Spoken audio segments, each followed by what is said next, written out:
Charlotte Motor Speedway. They're lean, they're mean, they're 5 to 7 horses, a man and machine. They're 4 wide before they start to slip and slide. The Coast to Coast Racing League 350A Modifieds, Pro Late Models, and the 360 Sprint Cars.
For the first time ever in Coast to Coast Racing League point season history, we welcome you to South Dakota, Brandon, South Dakota. It is Houston Speedway, the home of the High Bank Nationals. We are definitely in for a treat here this evening as we welcome you to another edition of Monday Night Madness on the Coast to Coast Racing Network. We've approached the halfway point in the 2025 winter season, and we start things off at a track that not a lot of drivers have a lot of experience at just yet. We're so glad you could join us here on the Coast to Coast Racing Network. Marty Sakala with you. Well, obviously this is a brand new track to the schedule as it came out during week 13 between the fall and winter season in December.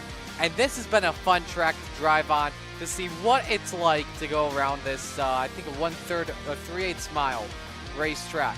It kind of has that similarity to I-55 Speedway if it was on steroids. By the way, I've raced this racetrack in the past because it's got the inner and outer walls here.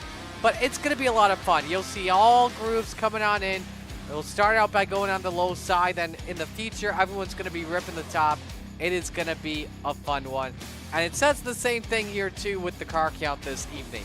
27 open 358s with us. We'll see the Rebels and Renegades in just a matter of moments, but I think we are in for a very good show this evening. Well, last week, if you missed us, we were at Port Royal Speedway, and we saw a first-time Open 358 winner. That was the 518 of 100 grand, Joseph Grandy getting the job done.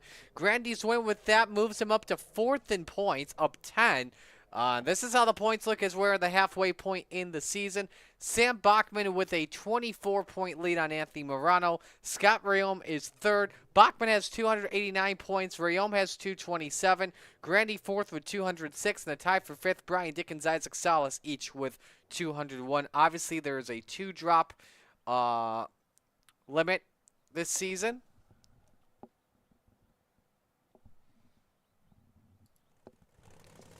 And so with that, we will start to update the points next week if you include the drops. Qualifying underway. Our first driver we'll watch, the driver of the number 4, Slide Job Scotty, Scott Rayom. This could be a track that maybe helps him out, as it has that little I-55 similarity. And Rayom took the win at Peevely a couple weeks ago for his first televised win in a long, long time. Rayom sets the charts here on lap number 1, but goes 13.62. Isaac Salas, though, goes to the top in 13.53, 1:35.34 for the driver of the number 5. As the lap times start to update, Rayom goes up to second, 13.55. Philly Flyer Trevor Giroux across this line goes 13.901. Jeff Barker working on lap 2, but Gavin Chatham goes quick time on lap 2. 13.267. That's about 0.3 of a second quicker. What a lap. Here's the jokester Michael Vitale down the back chute here on lap number 2. Approaching 30 seconds left here in qualifying. And Vitale improves, 13.59. Joseph Grandy off for turn 4, slower lap, 13.82 on lap number 2. Here's Putt-Putt, Clay Christopherson in the 51 off for turn number 4. Second quick, 13.46, 1:34.64 for Putt-Putt. And so that will do it. Gavin Chatham, it's the quickest man at Houston Speedway with a 13.267. Everybody qualified here at Houston Speedway.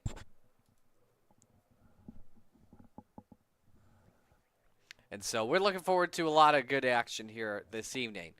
Well, if you are watching tonight on the Coast to Coast Racing Network, let us know who you're rooting for in chat, and we'll give you a shout out live and on the air.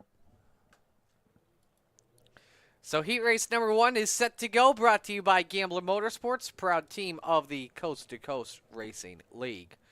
The Philly Flyer on the pole, Trevor Giroux, he's in the 075. Next to him, Randy Shreves in the 56. Row number 2, Slide Job Scotty, Scott Rayom in the 4. And the 99 of Gavin Chatham. Row 3, Harold Klump, he's in the 2, and Bud Molyneux next to him, the 883. Rounding out the grid for Heat 1, Bob DeGood in car 7.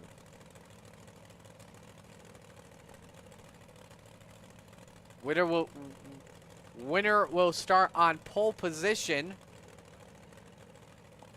for our 30-lap feature. If you're new to the Coast to Coast Racing League, here's how a regular night works. We just had the 2-minute qualifying session. We always invert the top 4 prior to taking the green flag at each of the heats, so that's why Gavin Chatham starts 4th in heat race number 1. Heat races are 8 laps with a car count of over 24. We take the top 4 to the feature. Everyone else moves down to our B main, which is 10 laps in length.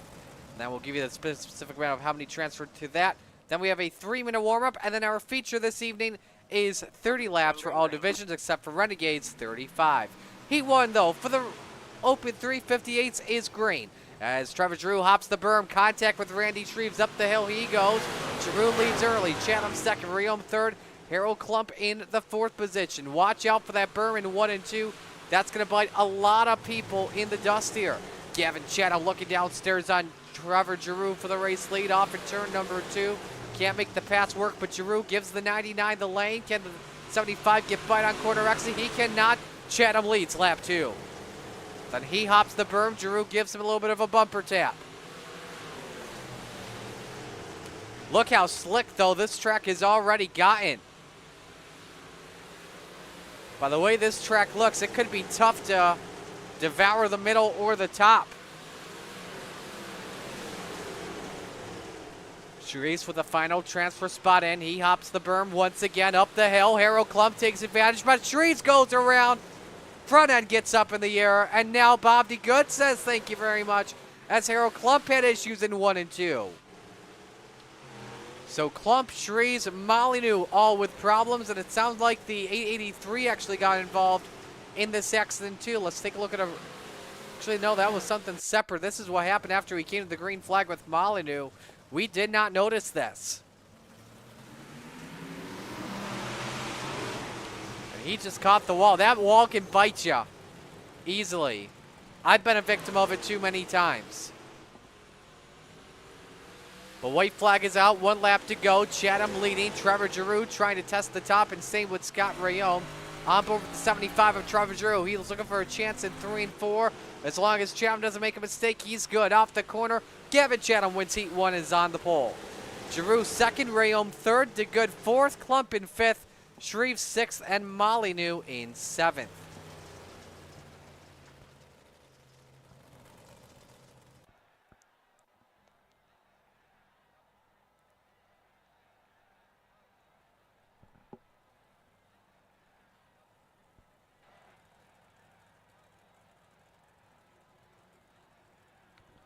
Now moving on to Heat 2, brought to you by Regency Home Inspections. Proud partner of Brian Lawson and the Venom Racing team.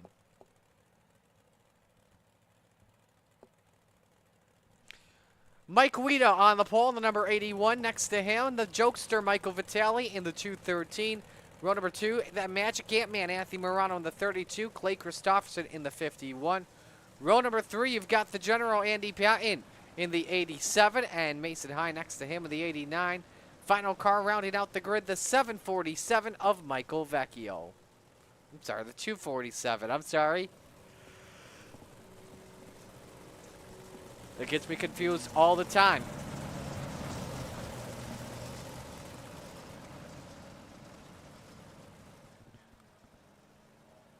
Well, again, if you're joining us, let us know who you're rooting for as we're underway for Heat 2.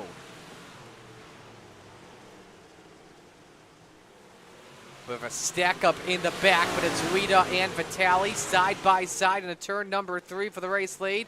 Christopherson chasing both of them down. Lap number 1, led by the jokester.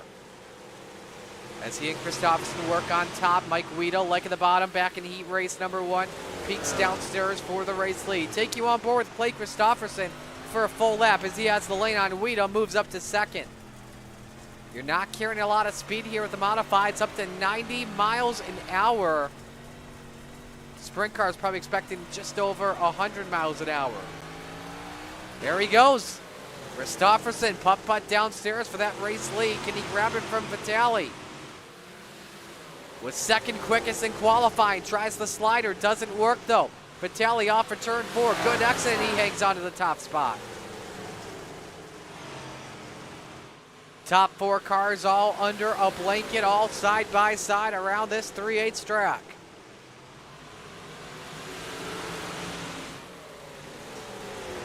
Really, right now, it's all about not hitting the berm and you'll be good to go. That could be interesting for Anthony Morano during feature time because we know he loves the bottom here at these tracks.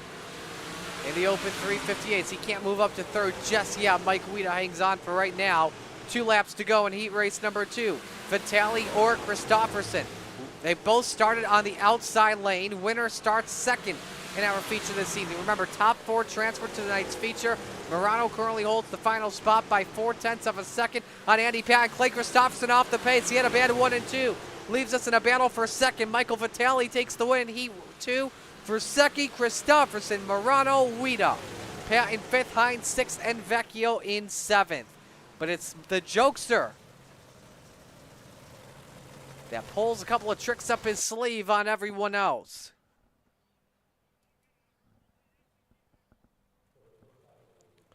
One more heat race left to go, brought to you by Maurer Farm Management. Actually, 3rd of 4 heat races this evening. Official sponsor of the retreads as Rick Mayne on the pole in the 187. Next to him, Dan McLaren, Soupy in the 88. Row 2, the Bruin to Beast, Jeff Barker in the 513. And the 007 of Sam Bachman. Row 3, the 93 of Butters, Jason Butterfield and Glenn Sharp in the 99. Final car on the grid, Gary Offut in the 94. I didn't realize that Butters actually sponsored Houston Speedway. I'll show you. Will this work if I do it like this? See that? You saw Butters there on your screen. I'll show you later on. You may have just seen it, but Jason Butterfield, a proud sponsor of Houston Speedway.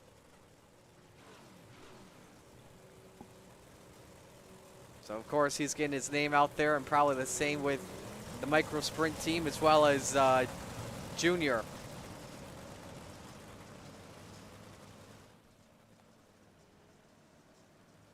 Green flag, green flag. Green flag waves. Heat race number 3 is on. Top 4 transfer and may not be Sam Bachman as he rode the wall early, but he's 3 wide. Contact with Glenn Sharp hangs on. Jason Butterfield sideways off the corner. And we're side by side for the race lead. Rick Mayne, Dan McLaren nearly squeezes him in the wall, but Soupy leads the opening lap.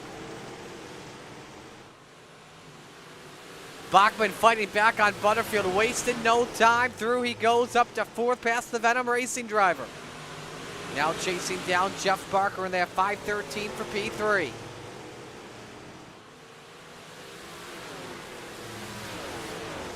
Bachman, quickest car on track for the high side. Jason Butterfield knows it too. On board with that 007. 13:57. Well, now it's running the bottom. I think McLaren has been told by Butterfield probably that Bachman's using the top.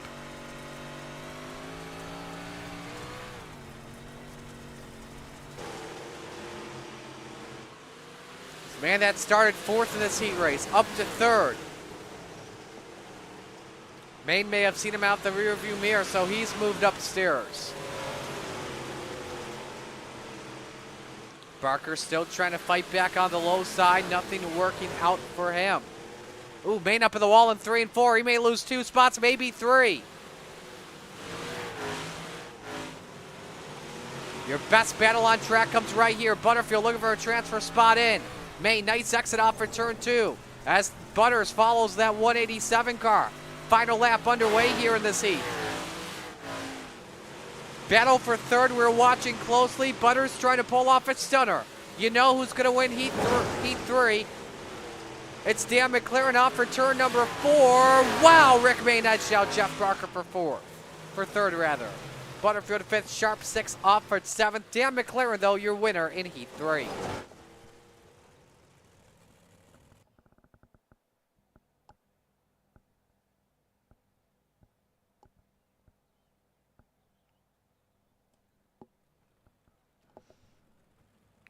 One more heat race left to go.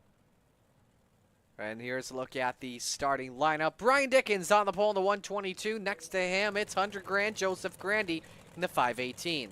Row number 2, Dean Reynolds in the 79. Isaac Salas slide job in the 5. Final row, Kelly Wheeler in the 110. And Greg Parmalee in the 4. See that Butters right there? That's what I was referring to. Now we need Isaac to sponsor the track because he loves Huset's.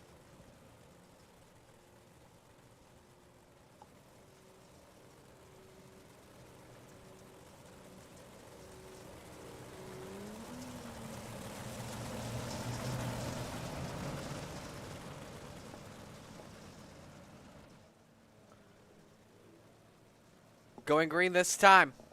Green flag, green flag.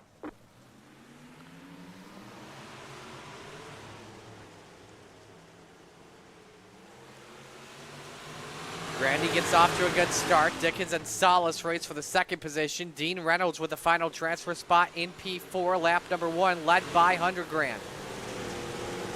That was last week's winner, looking to go back-to-back. Salas preferred corner on exit, preferred line on corner exit. Trying not to hit the wall. Ooh, Salas though got the wall that time though. But just a scrape as Dickens makes contact with Grandy in the quarter panel. No harm, no foul, everybody all good. Reynolds trying to follow suit with a 5 car. Salas edged out Dickens for 2nd at the line.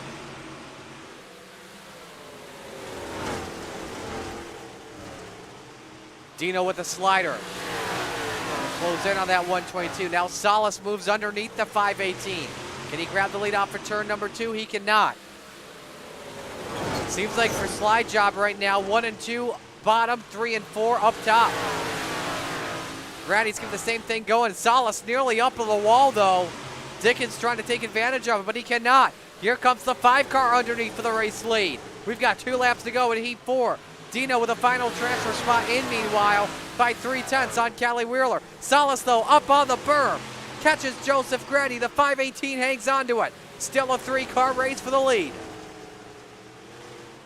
White flag waves, final lap underway. Grandy's got Salas cleared. If Grandy can just protect the bottom, that'll be it. And he turned on the afterburners at the right time. Here comes Grandy through 3 and 4. Huntergrand takes the win in Heat 4. Salas second, Dickens third, Reynolds in fourth, Wheeler fifth, and Parmalee in sixth.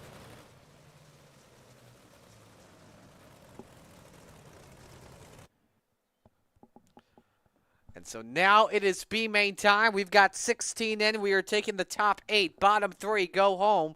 And it's Harold Klump on the pole in the 2. Next to him, the General, Andy Patton in the 87. Row 2, Jason Butterfield. Butters in the 93 and Callie Wheeler in the 110. Row number 3, Randy Shreves in the 56 and Mason Hine in the 89. Row 4, Glenn Sharp in the 99 and Greg Parmalee. He is in car number 4. Rest of the grid has Bud Molyneux in the 883 and Michael Vecchio in the 247. Gary Offa rounds out the field in the 94.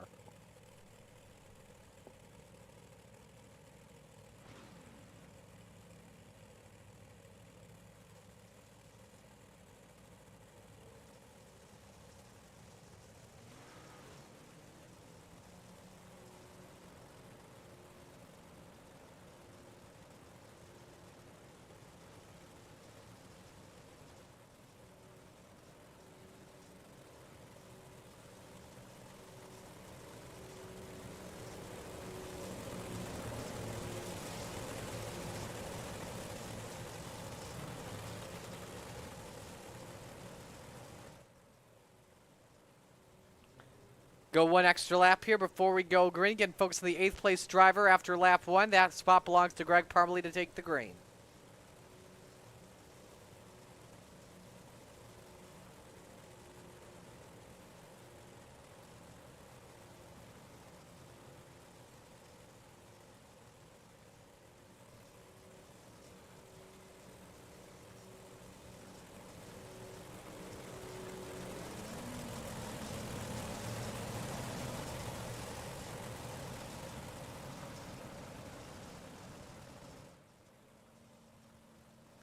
Here we go for the green flag for our last chance showdown underway at Houston Speedway. Big stack up going to turn number 1, leads to 1 car sideways, Mason Hine. But Molyneux gets involved. Who gets away from the crime first? It's actually the 89. So Hine with 8th as Harold Klump leads lap number 1. Molyneux, Offa, and Sharp, meanwhile, have some catching to do. We'll look towards the front and see if there's any tighter battles here that could lead to calamity, possibly. You've got Shreves and Wheeler in a race for P4. Meanwhile, Jason Butterfield wants the lead on Harold Klump. Delta 7/10 of a second between Hine and Molyneux for right now. And Butterfield nearly catches the wall. Shreves looking for the spot on Wheeler for P4. Patton is swapped downstairs. Hine is increasing that lead on Molyneux in the 883. Picked up 700ths that last time by.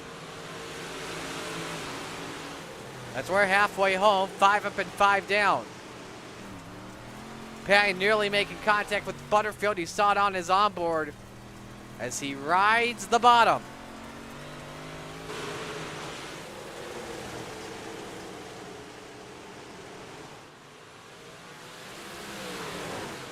We're a little bit sideways for a moment. Patton's still trying to grab second from Butterfield. This is the best battle on the racetrack.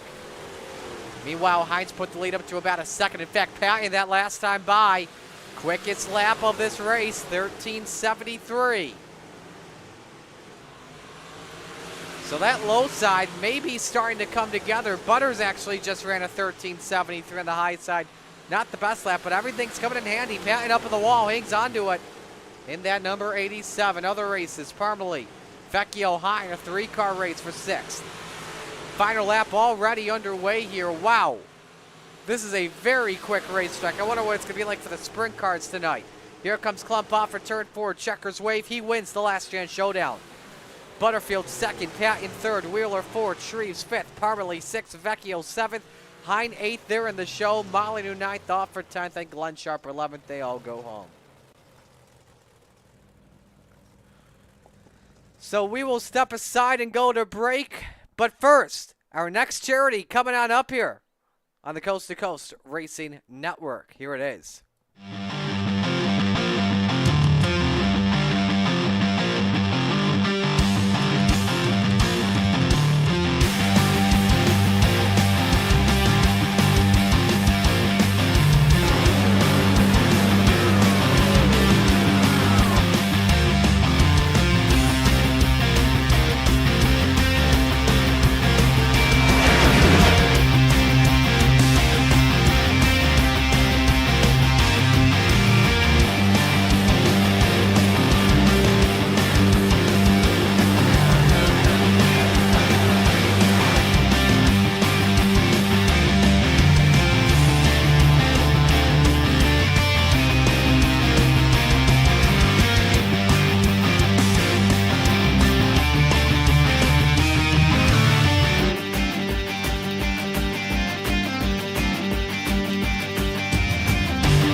So excited for Speed Weeks coming up here in just a couple weeks' time. Hey, it is awesome that racing season is just about here. Chili Bowl last weekend, Rolex 24 this coming weekend.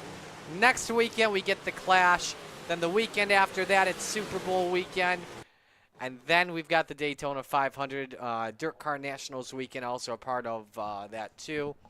Oh baby, it feels good to have racing season once again in our lives.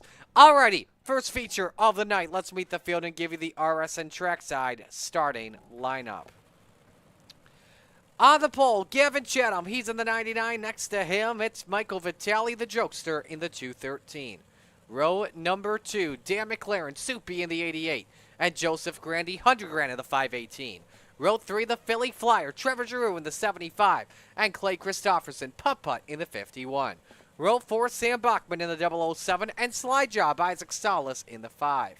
Rounding out your top 10, Slide Job Scotty, Scott Rayom in the 4, and Anthony Morano, the Magic Ant-Man, in the 32. Row 6, Rick Main in the 187, and Brian Dickens in the 122. Row number 7, Bob DeGood in the 7, and Mike Weeda in the 81. And row 8, the Brute to Beast, Jeff Barker in the 513, and Dean Reynolds in the 79. Rest of the field, have Harold Klump, Jason Butterfield, row 9, Andy Patton, Kelly Wheeler, row number 10, Randy Shreves, Greg Parmalee in row number 11. The final row this evening, Mason Hine, Michael Vecchio. One driver starting from the back this evening. That's Randy Shreves in the 56. Picks to win this evening. He's looked really fast this evening in the 358. Give me Gavin Chatham to get it done.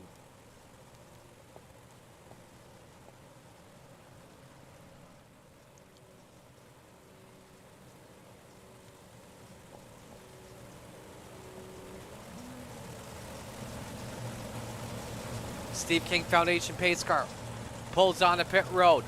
Ready for the Flatline Racing Bodies green flag for the first time tonight. It is time to shake and bake. Green, green. Chatham and Vitale, bring us the green. That's time to get it on. Big stack up, a lot of cars up on the berm. Trevor Giroux, one of them. Grandy caught the wall. Everybody keeping her straight though off at turn number 2 for right now. Grandy pops the berm. Joseph Grandy underneath on Dan McLaren, who moves up to third. Lap number 1 though led by the 213 of Vitale. 3 wide, nearly 4 wide off for turn 2 for the bottom step of the podium. A lot of wild racing early in this feature. Salas edges out Grandy for 4th. And how about the start for Slide Job? Already up 4 positions early. I was going to try and chase down his Venom teammate Dan McLaren for P3. Bachman catches his teammate Christopherson. Everybody hangs on.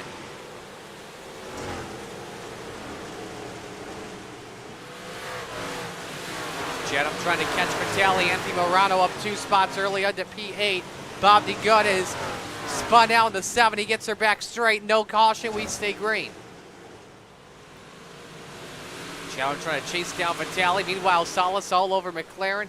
Quickest car on track, 1373. That's Grandy follows him. On board that 518 as he watches the Venom drivers go wheel to wheel.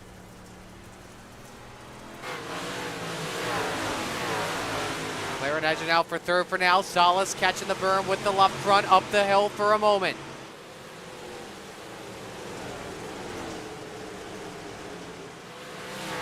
Grandy thinking about maybe 3 wide, possibly, not too sure. Again, both crews work very well. Salas trying to follow Chatham with that 99 who's been quick all night long. And the 5 car now up to 3rd.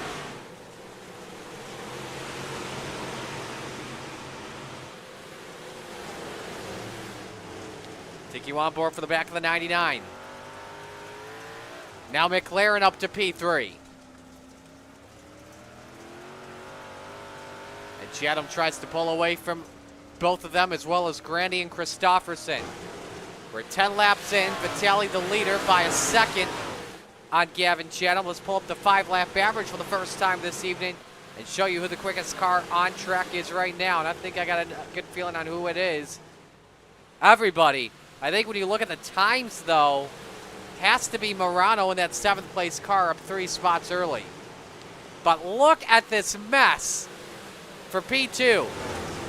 A hornet's nest with Chatham leading them. Salas running through the bumper at Chatham. Gets him sideways. Through goes McLaren up to P2. And we're nearly 4 wide again. 3 wide for P2. This is some wild, awesome stuff. Oh, boy, oh my goodness. McLaren, Grandy, Chatham, touch wild 3 wide. Could Salas make it 4 wide? Oh, no way.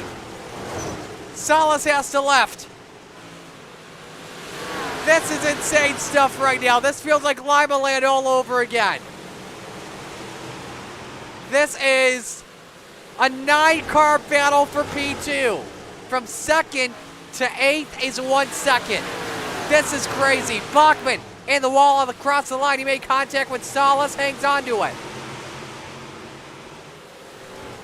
Take a ride on board with Bachman, man. Actually, let's go Salas.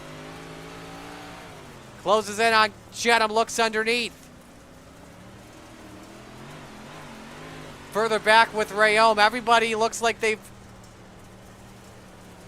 given each other plenty of room for right now. Ooh, some contact. Morano and Salas hang on. Bachman in the wall once more. He goes back to 12th.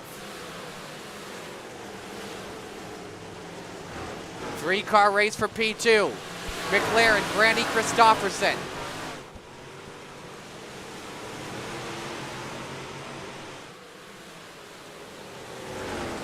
Dang, dang, dang, this is awesome.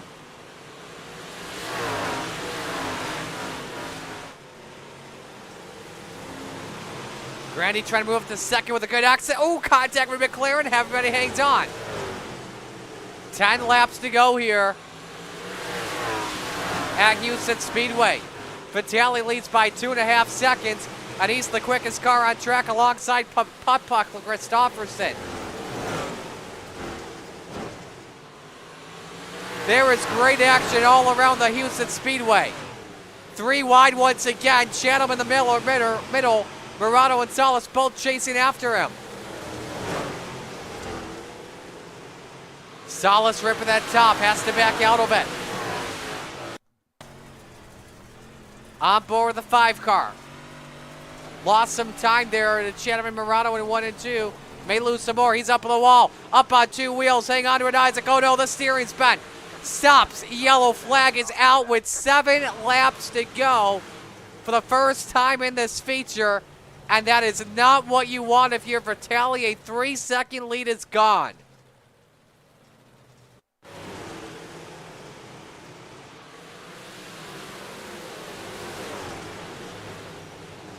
Not the first hit right there, but that one broke the steering.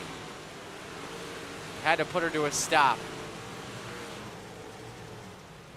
Ride from on board with Salas.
There will be 6 laps to go when we come back to green.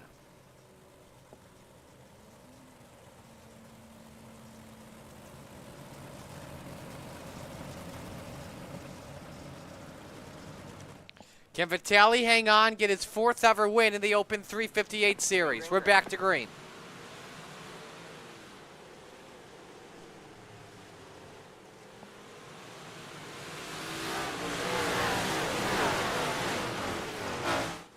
Hold serve, Grandy second, Clay Christofferson, who's had a great past few weeks in the 51 up to P3, trying to challenge Grandy for second.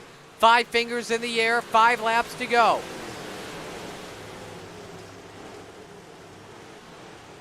McLaren up to 4th. Ooh, Dickens, Chatham get together. Dickens up on the wall. He lost at least 3 spots there with that wheel-to-wheel hit.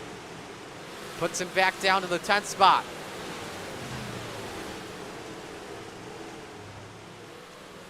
Vitale still leading by a half second, side by side to 1.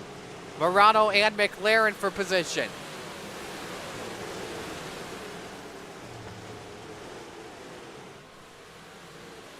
Rayome's caught both of them. 2 laps to go for Michael Vitale. Joseph Grandy catching him. Will Grandy get a shot at the Vitale Motorsports 213 and go back-to-back? Final lap underway. Grandy looking low. Vitale uses the middle. If he defends the bottom, he's got it. Through turns number 3 and 4. The Vitale Motorsports 213 gets his 5th win in coast to coast. The jokester takes everyone to school. Vitale wins. Grandy second, Christofferson third, McLaren 4th, and Anthony Murano in 5th. Kelly Wheeler and Mason Hine up 6 spots. Wheeler, though, gets credited hard. Charger starred 20th, finished 14th.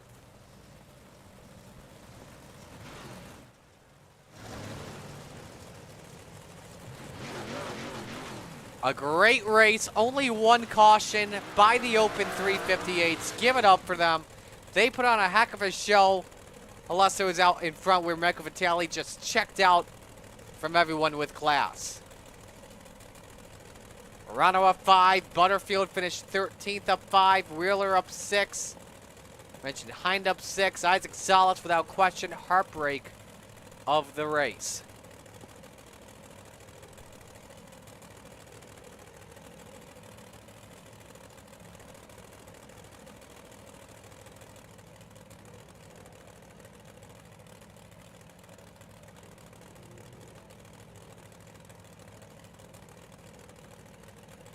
Got your top 3 all in here. And so we'll bring in the 51 of Clay Christopherson. Putt-putt. First time we've had a points race at Houston Speedway on Monday nights. How much fun did you have, especially in that long run to get things started? It was a fun race. I think we had a few more laps. The top might have came alive or something else, but she was pretty rubbered up on middle bottom, and that's where everyone's stuck. It was pretty tough to pass, but when you finally got by, it was satisfying. What worked out for you pretty well tonight, starting 6th, moving up to 3rd? Not a lot of throttle. If you touched it too much, you weren't going anywhere. The car would just tighten up and go into the wall. So it was a driver's track for sure, but car felt really good. Who do you want to give shout-outs to? You guys for putting us on, Swan Speed Shop for 358 and Big Block setups, and all the guys at FTM. Alrighty. Well, we'll let you go. Great job tonight, and best of luck down the road. Thank you, sir. So there's Putt-Putt Clay Christopherson finishing 3rd. And now we go to 2nd. We'll talk to 100 Grand Joseph Grandy. Joseph, I know that caution was definitely what you wanted, but what else did you need? The track was so slick, I needed him to mess up. That was really about it. Where did you think that he was better than you tonight? I thought we were pretty even. It just, he got out to the front there and picked a pretty good gap while 3 of us were battling. And by the time I got to 2nd, he was up there pretty good. I felt like I was better 1 and 2. He was good 3 and 4. And yeah, it was pretty even keeled there for half the race. Who do you want to give shout-outs to on the run? Catalytic Recovery, West End Towing and Repair, all the guys over at Furno, Mad Rabbit, EPI. I'd like to thank my girlfriend Olivia, all the guys at Coast to Coast, and thank you, Marty, for doing the broadcast. Alrighty, man. Well, great job. Best of luck in Rebels coming up, all right? Thanks. All right, that's Joseph Grandy, your 2nd place finisher. Now we go to Victory Lane to talk with your winner, Michael Vitale. The jokester takes the checkered flag and is laughing at all the other drivers out here tonight. It is his first win since November 4th, 2024. Jokester, what worked out for you tonight? You were the class of the field. I tell you, the stars just lined up. You know, I got the start on the outside in the heat race, got the start on the outside in the feature, which was where I was comfortable. I just got a little bit of space, and I was able to run the line that I wanted to run. And surprisingly, I didn't have to go searching because I felt the line was fast. And, you know, just watching the relative there, I kind of figured out that, you know, I'm pulling a little bit here, so I'm going to stay right where I'm at. So everything just lined up as is. What was going through your mind when the caution flag came out? I'm going from 1st to 8th. Were you actually thinking that? Well, I mean, I knew who I had behind me. I knew it was going to be tough to hold them off, but just try to stay composed and do what I was doing for the first 26 laps. So, who do you want to give shout-outs to on the run? I want to give a shout-out to my everybody at the Vitale Motorsports, Billy Roberts at Gears Unlimited, all the boys at LFM, Randy, Jake, you for putting us on, Coast to Coast for giving us a place to race each week and each week out, and most importantly, my wife for letting me do this. All righty, man. Well, hey, great job tonight. Congratulations on the win. Good to have you back in Victory Lane. Thanks, Marty. Michael Vitale gets the job done here tonight at Houston Speedway. Let's decide to take a break. When we come back, it's Rebels time, the Coast to Coast Racing Network.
it's time for another edition of RSN Trackside, powered by Bob Johnson Auto Group on Rock Sports Network. Gets on the champion, trying to be a Bit of a hiatus, so let's get. Tonight when we talked about it.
Outpouring of love was amazing. These dollars had come together to support us, and we realized no, we didn't want to use them for us. We wanted to use them to help others. The foundation has done so much for so many people. It helps any family that has somebody, whether it be a crew member or one of the drivers, that get hurt. We can help them to get through the situation. I was injured in a non-wing sprint car accident that broke my neck and left me with a spinal cord injury. I was in the hospital 8 months, and that got really, really expensive. So having that extra help to help push me and my family forward was a big deal.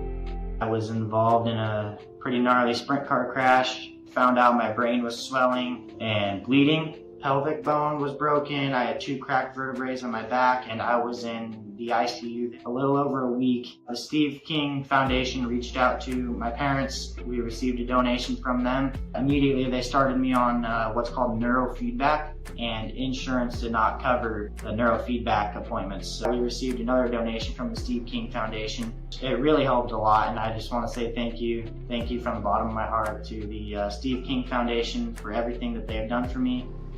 This last Sunday, I got to turn laps in my modified here.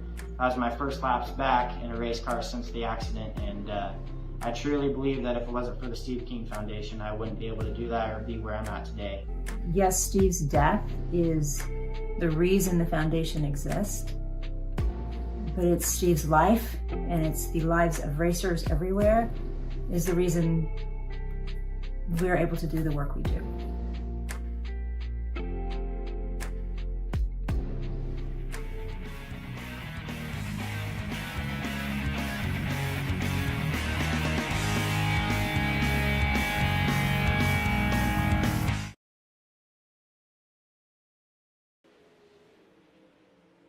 We're back here at Houston Speedway in Brandon, South Dakota for more Coast to Coast Racing League action. Our Rebels set to take shape. Marty Scala with you. So glad you could join us. Let's see who's checking in the chat. We got the Solaces watching. Arlen and Kim checking in. As always, rooting for Isaac. Bummer that he was our race's only caution this evening. And of course, if you're watching on the Coast to Coast Racing Network, let us know who you're rooting for. In the chat, we'll give you a big hello. I know it's a hyped up day for some.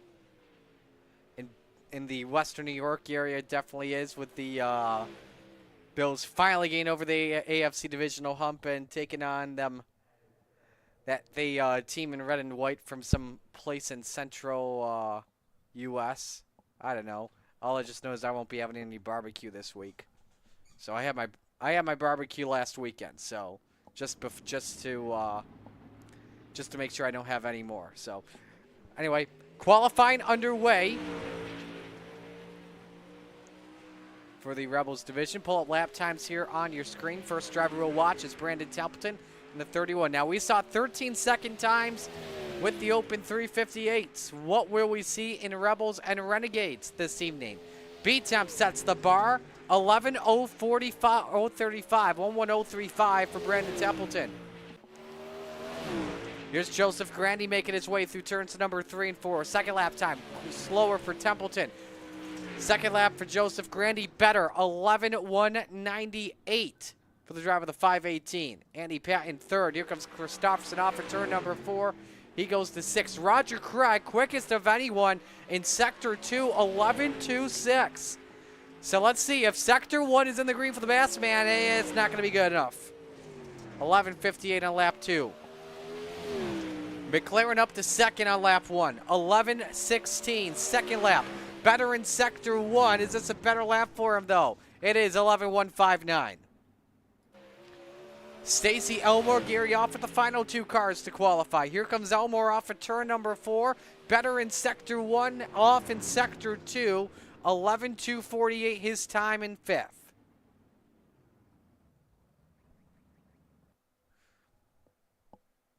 So that'll do it here for qualifying. It's Brandon Templeton the quickest and an 11:04. We've got 2 heats coming up. First heat will be the inside. Second heat, the outside row.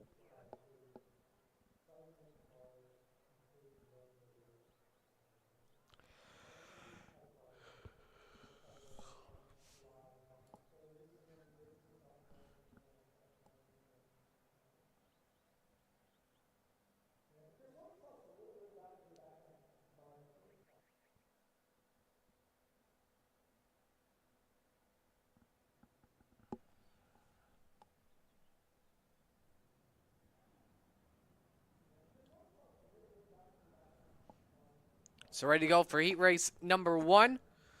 Brought to you by Gambler Motorsports. Here's the starting lineup.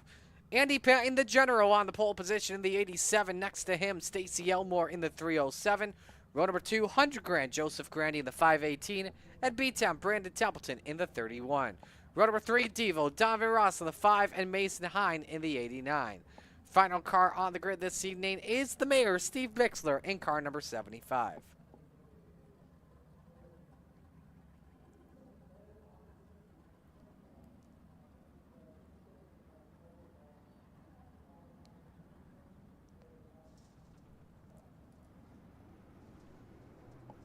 Field rolling off, winner starts on pole.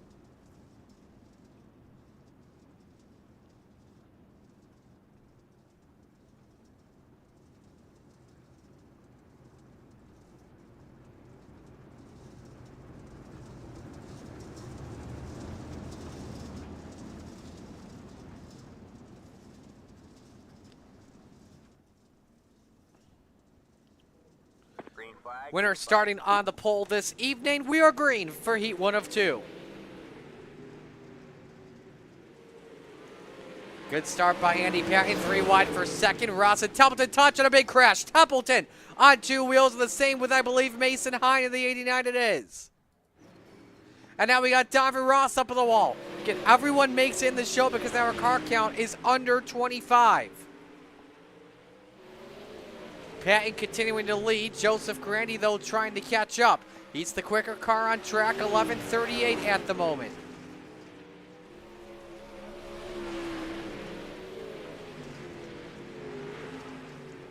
And it's closing in a lot. Gap is at a half second. On board the 518 for a lap. Bottom through 1 and 2. Another quick lap, 11:24 for the 518.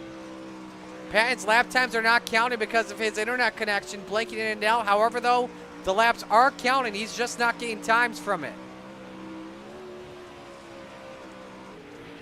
2 laps to go. The battle for pole position. Grandy underneath on Patton for the lead, has to back out. The 87 slammed the door right in his face. He'll have 2 more chances to get it. White flag waves, but a horrible accident, turn 4 for 100 grand. Could that be what cost him? Here they come down the back. Patton in the wall through 3 and 4. The General on the pole this evening. Patton wins. Grandy second, Elmore third, Bixler fourth, Rawson fifth, Templeton sixth, Hines seventh.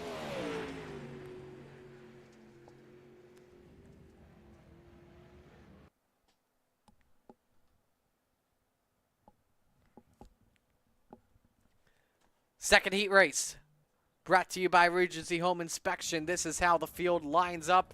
As on the pole with Putt Clay Christopherson, the 51, and the Bassman Roger Craig in the 747. Row 2, Cale Bixler in the 789, and Dan McLaren in the 88. Row 3, Dillenberg in the 14, and Gary Offit in the 94. Final car this evening, Greg Parmalee, he's in the 4.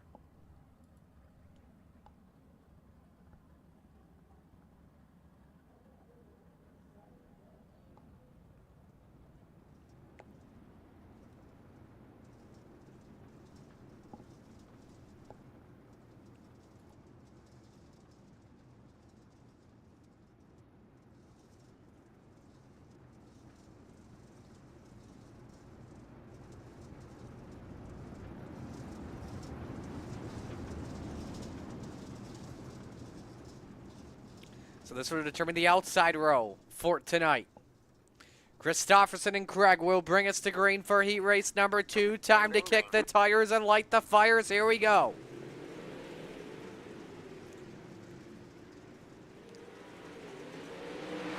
Good start by both drivers in the top 2. Roger Craig around the outside. He leads lap number 1. Up to second, Dan McLaren in the number 88.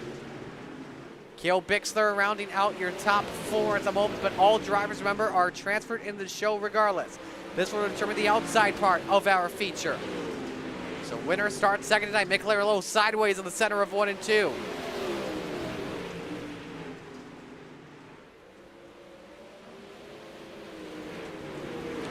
Big sent from Berg on Cale Bixler. Yeets him out of the groove. Berg up to 4th. That puts Cale down to 7th, racing Greg Parmalee for a spot. And Parmalee slams it up right in his face, but how about Roger Craig? Out in front, the Canadians both out in front. Craig in the 747, McLaren in the 8. Canadians trying to show who's boss. I'll tell you what, they are boss in Poutine. We'll see if they're boss in Heat 2, though. But McLaren just can't send it too deep into Roger Craig. I'm hoping they stay 1-2. And I'm an American. Final lap underway here. McLaren underneath. No! No! Damn it! Berg gets together. Christopherson sideways. Berg is also sideways. Who's going to come through and win? Christopherson. Gary Offit to second. At the end, Parmalee to third. What the hell just happened?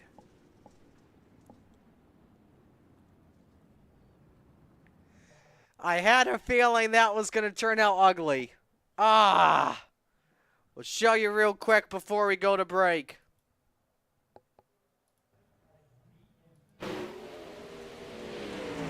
There's the send, there's the contact. They both hit a neck code amongst all of the above. We'll show you another angle right here. Both drivers pay the price. I think every car had damage of that except for Gary Offit. So, step aside and go to break. When we come back, feature time, the Coast to Coast Racing Network.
Warm-ups continuing here at Houston Speedway. It just wrapped up. Dan McLaren comes out as the quickest.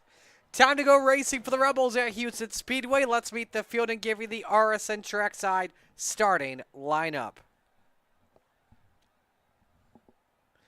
On the pole, the General, Andy Patton in the 87. Next to him, Putt-Putt, Clay Christopherson in the 51. Row number 2, Joseph Grandy in the 518 and Gary Offut in the 94. Row 3, Stacy Elmore in the 307 and Greg Parmalee in the 4. Row number 4, the Mayor, Steve Bixler in the 75 and Dylan Berg in car number 14. Rounding out the top 10, Devo, Don Verras in the 5 and Cale Bixler in the 789. Row 6, Mason Hine in the 89 and the Bassman, Roger Craig in the 747. Final row this evening, Brandon Templeton in the 31 and Dan McLaren in the 88. See who's checking in chat. Bill was rooting for Roger, and Patrick said Roger has a 410 in that thing tonight. We'll see if the 410 can beat the 360s. I think Salty Dogs should be allowed to have 410, so they have an equal chance.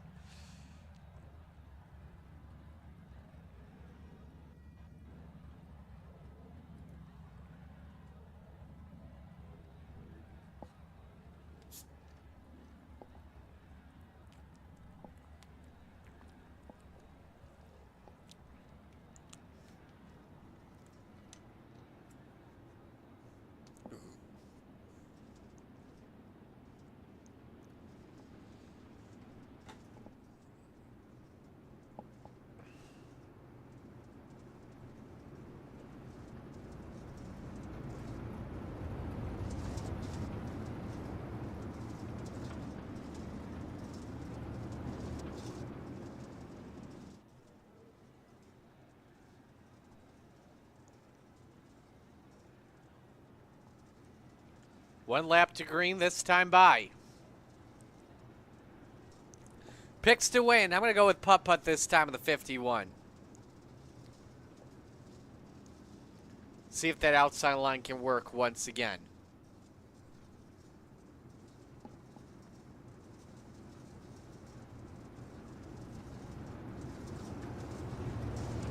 Steve King Foundation Pace Truck on pit road. Well, for the second time tonight, it is time to shake and bake.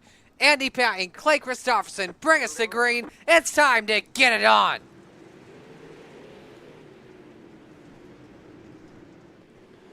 Flatline Racing Bodies, green flag, 30 laps around Houston Speedway. Top 5 transfer pending IL. Lap 1 led by Patton, Joseph Grandy all over him. Heat 1 rematch again. Caution, 2 upside down. McLaren, Templeton, Parmalee, and Bixler also involved.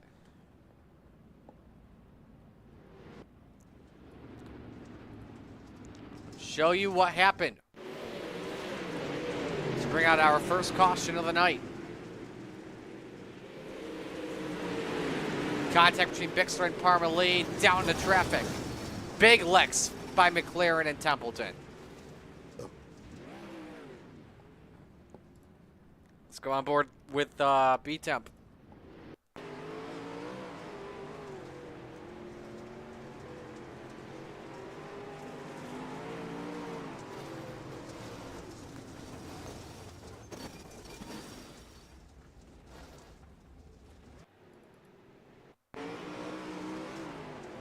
And Dan McLaren.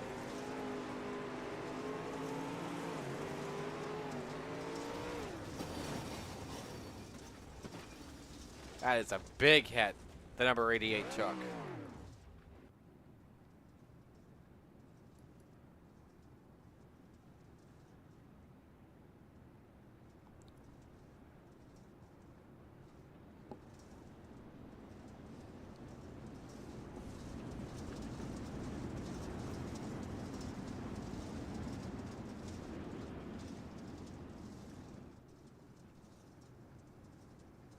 First double file restart coming up here.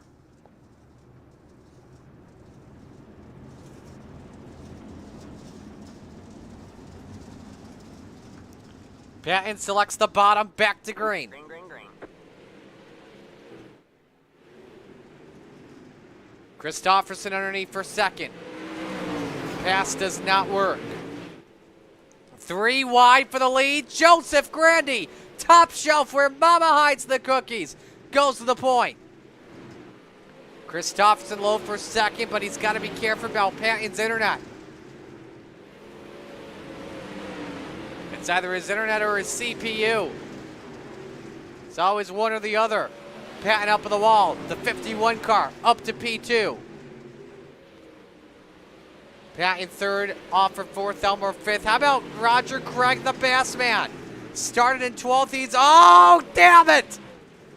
I jinxed him again. Berg upside down. Bixler involved. Templeton involved. I need to be fired from this because I keep jinxing Roger. He may need to kick me out or suspend me for a couple weeks. This is Steve's perspective. Craig and Berg just simply get together.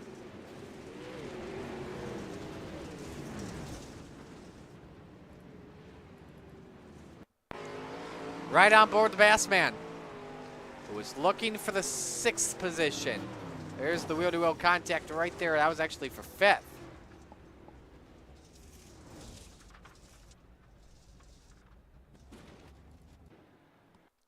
Here's Templeton.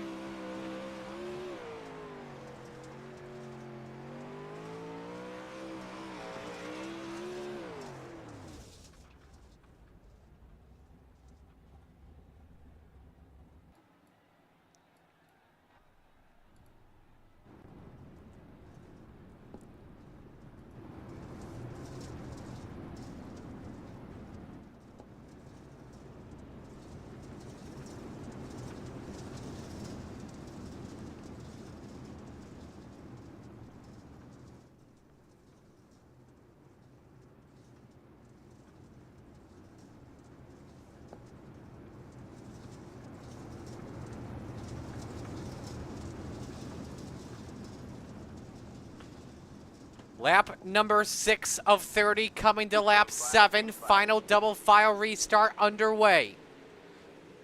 Patton and Offa nearly split the 51 of Christopherson. This is going to be good for P2 while Grandy says, thank you very much, boys. I'll check out.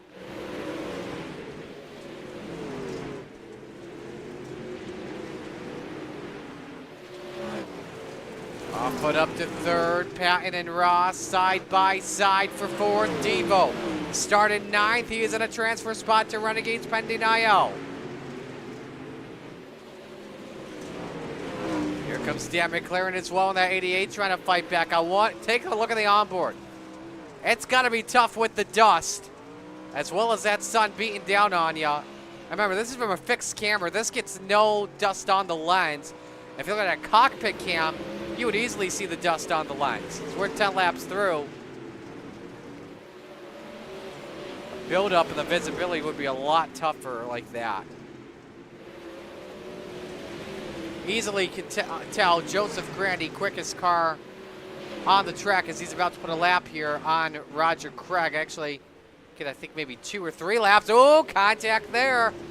Hang on, Joseph. Take it easy. You're the fastest car. Don't get this in your head. Oh my goodness! And Craig goes upside down. Joseph Grandy got into him. And Roger yeets him out of the way. Oh.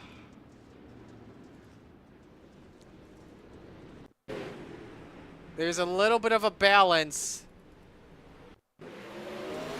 of letting the driver get out of the way or holding your line. So normally it's the leader's responsibility to try and make their way around and for the lap car to hold his line. If we take a look at maybe a minute beforehand. Yeah, Grandy simply just came down on the back marker. And what a wild, wild flip.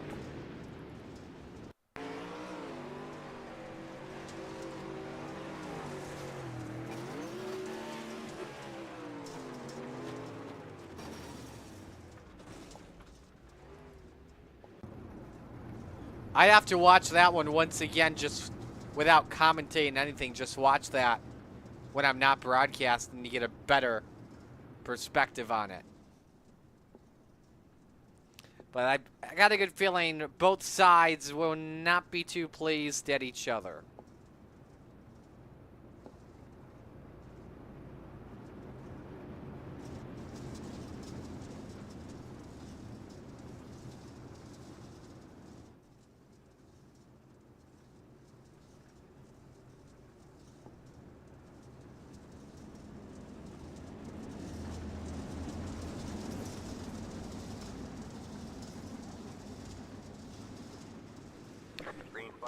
Time to head back to green.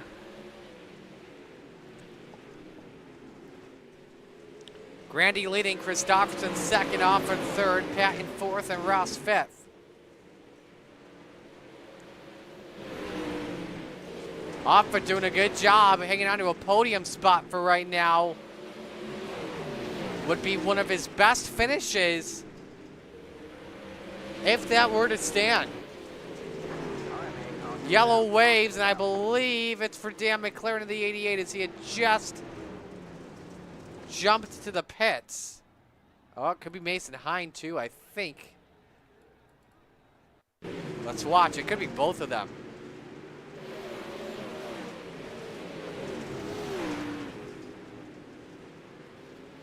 Yep, they get into each other and around goes Hine. McLaren stuck, so he just toes it away.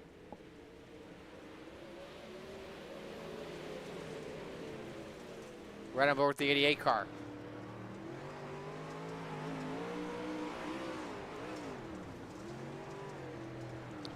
I caught the berm and came up just briefly.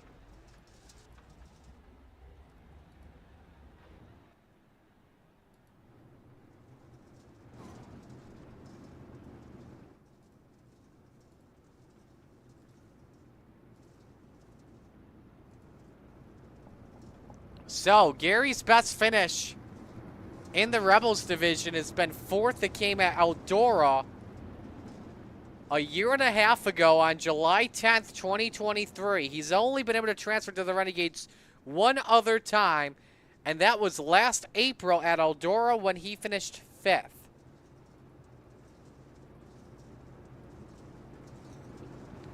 So that'd be so cool to see the driver of the 94 get it done.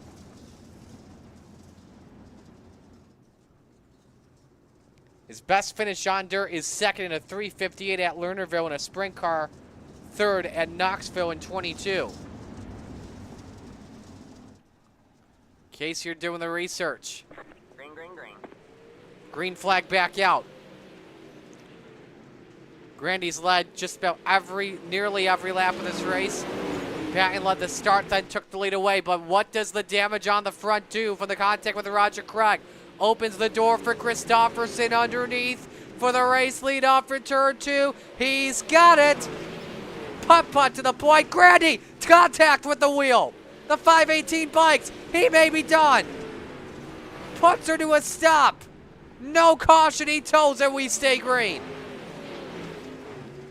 Christopherson and the 518 cleared easily. And so that moves Patton up to second, offered to third, but putt off the wall. 10 laps to go in a crazy race this evening.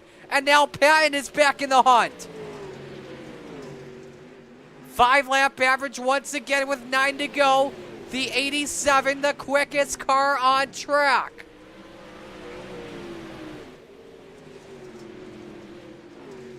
This could get good here, folks. Patton came in with the drop, without the drops. Second in points, 12 points back on Roger Craig.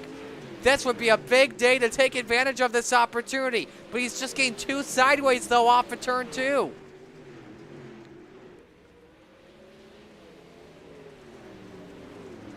Putt won a couple weeks ago at I-55. Track similar to Houston's, was his first ever Rebels win. Christopherson looking to go 2 for 2 this season in the younger 360s. Gary Offutt still in third, looking for his best Rebels finish ever. Again, he's only been able to go up to Renegades twice.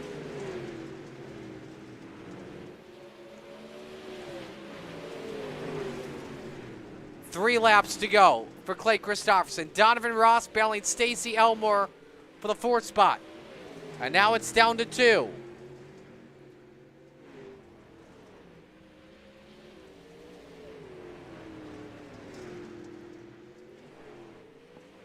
Coming off of turn number 4 this time by. White flag will wave. Final lap underway for the driver of the Full Throttle Motorsports Super Dirt Car Series number 51. Slower car in front, that's Roger Craig. He pulls aside. Off for turn number 4, Christopherson takes advantage, passes Joseph Grady and wins at Houston Speedway. Pat in second. Off for third, Donovan Ross in fourth, and Stacy Elmore in fifth.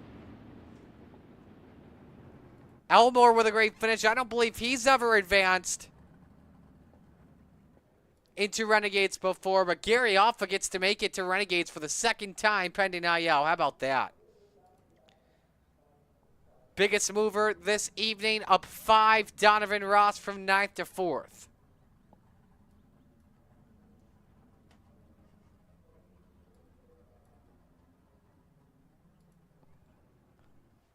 So it's Christopherson, Patton, Offutt, Ross, Elmore eligible pending IL.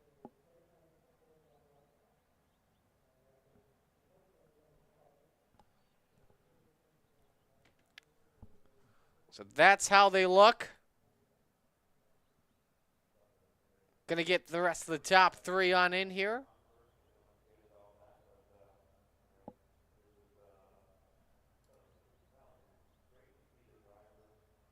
We got 2 of 3, but it's second and third, so we can begin with third place finisher Gary Offutt. It was going crazy. Yes, it was going crazy, Gary. Best finish in Rebels. How does that feel? Oh, fantastic. About time, you know. It has been a while since we've been able to talk with you on the podium, man. And I don't know what your IL is, but as long as under the eligibility, you're in. I'm too high. What's up? I'm not going to be able to advance. Ah, damn. I know. There's Isn't been that one sad? other I time was you've been able to make it, so. Yeah, 250. I think I'm 259 or something like that. So Oh. it's all good, you know. Good run tonight.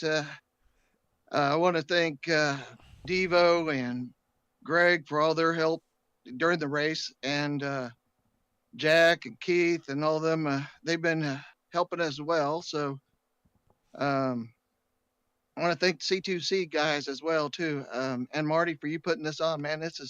I listen to you every week. What worked well with your car this evening? You know, so I practiced. Greg and I had a practice session for 2 hours. We worked on the unit, and it's just seat time, I think.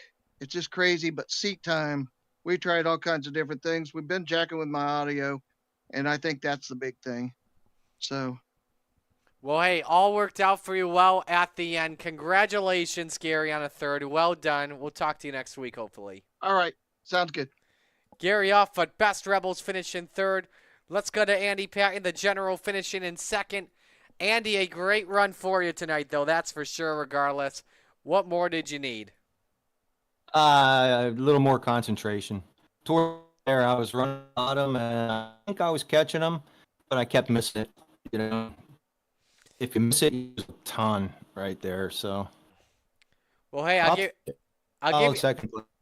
I'll give you this positive, though, as I'm just updating everything. This does tie your best finish in the Rebels from back in 2022 in November at Fallujah. So, I mean, regardless of this still has to feel pretty good getting back on the podium. It's been.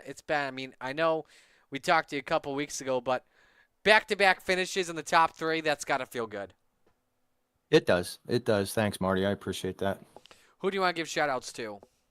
Well, obviously my team, Inferno Motorsports, that group of guys has just really gelled really well. And, you know, now we just partnered up with EPI Setup Shop. and that was what I ran tonight. Was one of the EPI sets, and it's on the bottom. It's like a rocket. So yeah, I definitely want to thank them. Highline Symmetry, or Cinematography, excuse me, and you guys, obviously, Marty, you do such a great job, man. Week in, week out, you bring the passion, and I don't know how you manage to do it every week, but you put on a hell of a show. Well, we'll let you go, man. Thanks for the support, and congratulations to you. Are you eligible for Renegades tonight? I am. Yeah, Awesome. I got back-to-back top tens in Renegades now, so Good to looking hear. to increase my chances of running in there a lot more, you know? Yep, absolutely. So, well, great job. Best luck in Renegades. Congrats, Andy. Thanks, buddy. So the General finishing P2 this evening. And I don't believe we have your winner, Puck Christofferson, unfortunately. So if we do have him back after break, we will talk with him. But apologies, we don't have him right now. So with that being said, we will step aside. Christofferson wins on the Rebels. We will take a break. Stay with us here on the Coast to Coast Racing Network.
It's time for another edition of RSN Trackside, powered by Bob Johnson Auto Group on Rock Sports Network. Kiss on the champion.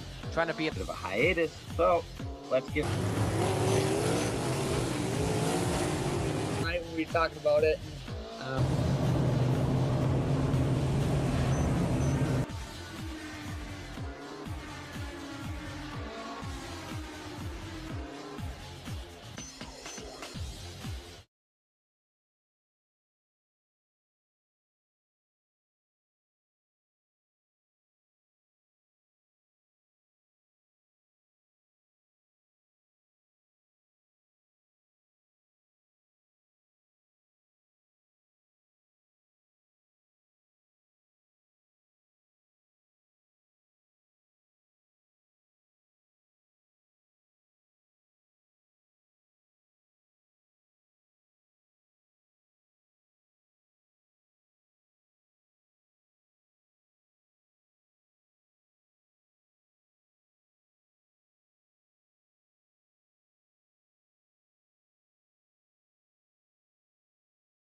outpouring of love was amazing. These dollars had come together to support us, and we realized, no, we didn't want to use them for us. We wanted to use them to help others. The foundation has done so much for so many people. It helps any family that has somebody, whether it be a crew member or one of the drivers, that get hurt. We can help them to get through the situation. Following sprint car accident that broke my neck and left me with a spinal cord injury. I was in the hospital 8 months, and that got really, really expensive. So having that extra help to help push me and my family forward was a big deal.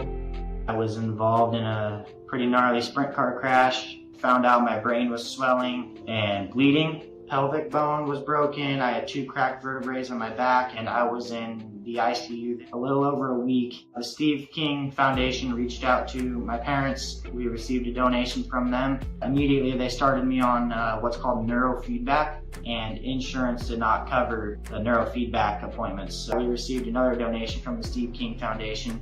It really helped a lot, and I just want to say thank you. Thank you from the bottom of my heart to the Steve King Foundation for everything that they have done for me.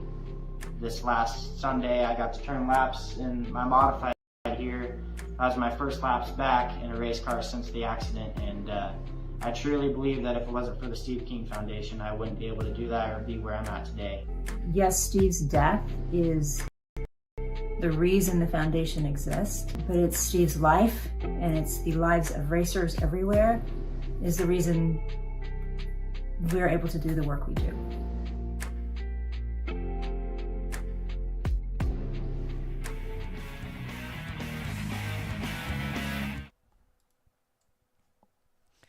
We're back here on the Coast to Coast Racing Network as we prepare for Renegades action here at the Houston Speedway. And we promised, we were hoping we were going to get Clay Christopherson to join us here, and guess what? He has. Putt Putt, congrats on the win. Take me through that pass on Joseph Grandy to get things done. I started running the bottom a little bit, and it felt good, but it wasn't consistent. It was tough to hit at first, and then I got in a groove. But no, I was getting a good run on 1 and 2. 3 and 4 we were about even, so I figured my slider should be in 1 and 2, and it worked. He said he was broke, so I don't know if that was from the contact or not. But regardless, I think we both stayed straight. I don't know if he wrecked out, but no, the car felt really good. She was slick out there, very, very, very slick.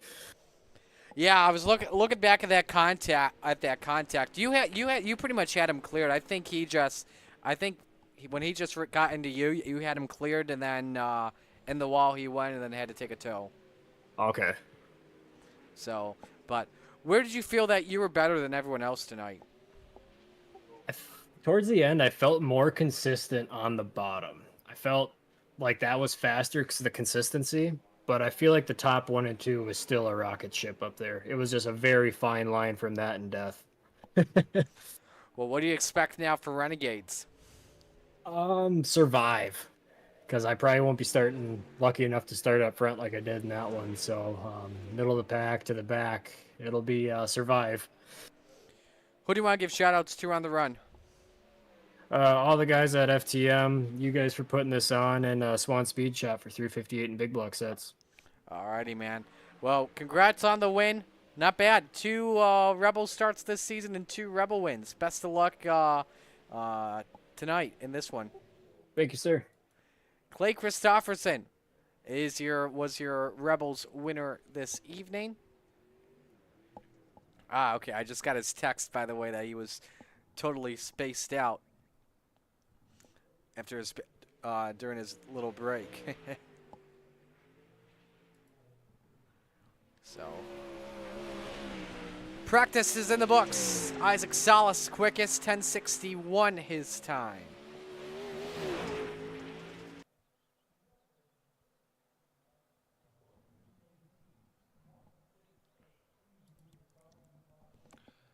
Here we go now for qualifying. 2 minutes on the clock. And a great car count this evening. I got to double check how many, but we will have a B main tonight.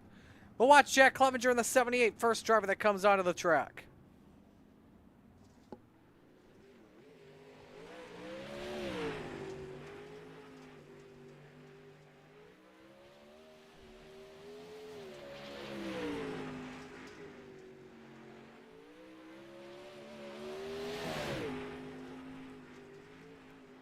Clevenger in the number 78, one of the drivers to set the bar here. Andy Patton in the purple here. He goes quickest, 11:63 in the 87. Dean Reynolds goes second. Kyle Moonen up to P2. Patrick Spangler, though, quick time, 11:43. I don't think Patton's second lap will count because of his internet blinking. We did hear, that was his internet because we could hear him lagging in and out off the corner. Spangler slower. Rick Mayne fourth on lap 1, 11:92. Atkinson up to second on lap 2. Ross Carina goes fourth on lap 1, 11:72. Isaac Salas up to fourth after lap number 2, 11:69. Blake Chapman up to second on lap 1. Quickest in sector 2, 11:43. 1,000th off the pace. Just needs to pick up 1,000. I think he's got it. Did he get it? No, he was a 10th off. He was purple in sector 2. Oh, man, that was a good qualifying session. Remember, Blake Chapman pulled off the stunner on Patrick Spangler. Spangler had a good gap in 3 and 4 at Port Royal last week, and Chapman closed in to win barely on a last lap pass.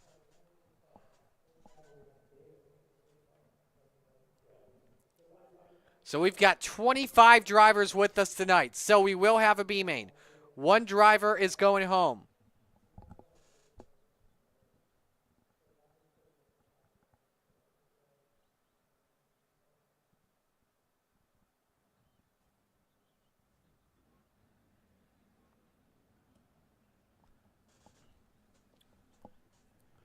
So we're ready to go for heat race number 1, which is brought to you by Gambler Motorsports.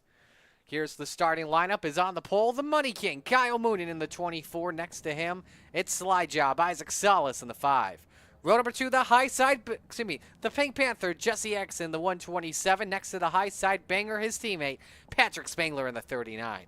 Row 3, Randy Shreves in car 56 and Stephen Goldner in the 30. Row 4, Brad Waite in the 814 and Gary Offutt in the 94. I thought Ramon wasn't eligible to run, but I guess he is tonight. That's awesome. And final car on the grid, Greg Parmalee in the 4, but ineligible to take the green. Actually, he was in Rebels, I believe, if I recall correct. Or was I think? No, I think I was thinking of the 358s. I don't know. That was one race ago, but anyway, let us know who you're rooting for in the chat. We'll give you a shout out live and on the air. Gary Spangler checking in, busted out the Ron Rosenboom paint for QuickTime. I wondered if that was a throwback. You know, I've seen it on and off on the track. I just never known if that was that or not. Anyway, green is out, heat 1, top 4 drivers transfer in, winner on the pole.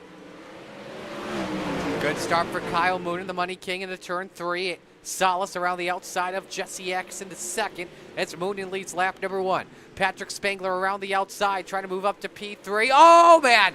I thought Salas was going to bang into Atkinson, but got really sideways off for turn 2, and it may cost him 4th here to Stephen Goldner. He just cost it to himself. Randy Shreves is also involved. So hello B-main for both of them as Shreves got back on the gas and tiptoed on its side. For the race lead, Patrick Spangler looking downstairs on the 24.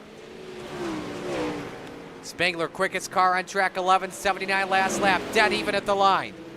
It was Spangler that time, 11:69. Moonen trying to fight back around the outside.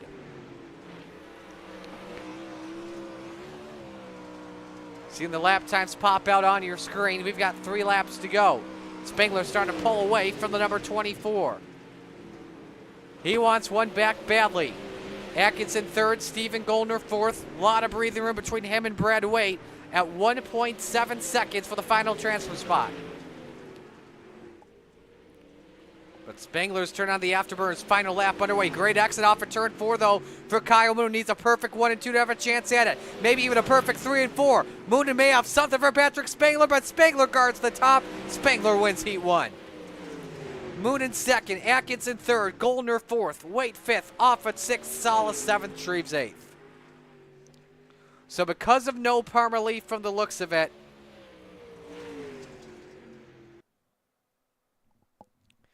that likely means we will have a fun B main. Everyone makes it into the show.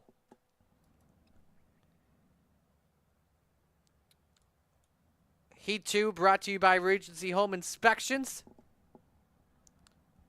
And the starting lineup has Rick Mayne on the pole in the 187. Next to him, the Brewer to Beast, Jeff Barker in the 513. Row number 2, the General, Andy Patton in the 87. And the Salesman, Blake Chapman in the 20. Row 3, Putt Putt, Clay Christopherson in the 51. And Jack Clevenger in the 78. And the final row, the Desert Demon, Terry Landis, the 161. And Dylan Berg in car 14.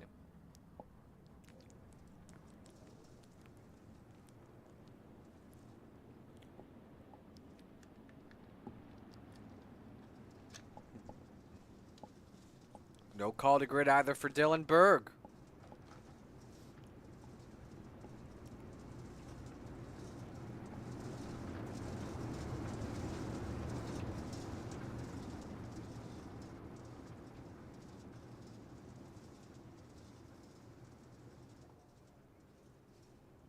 Green flag, green flag. Winner starts on the front row. Green flag waits for Heat 2.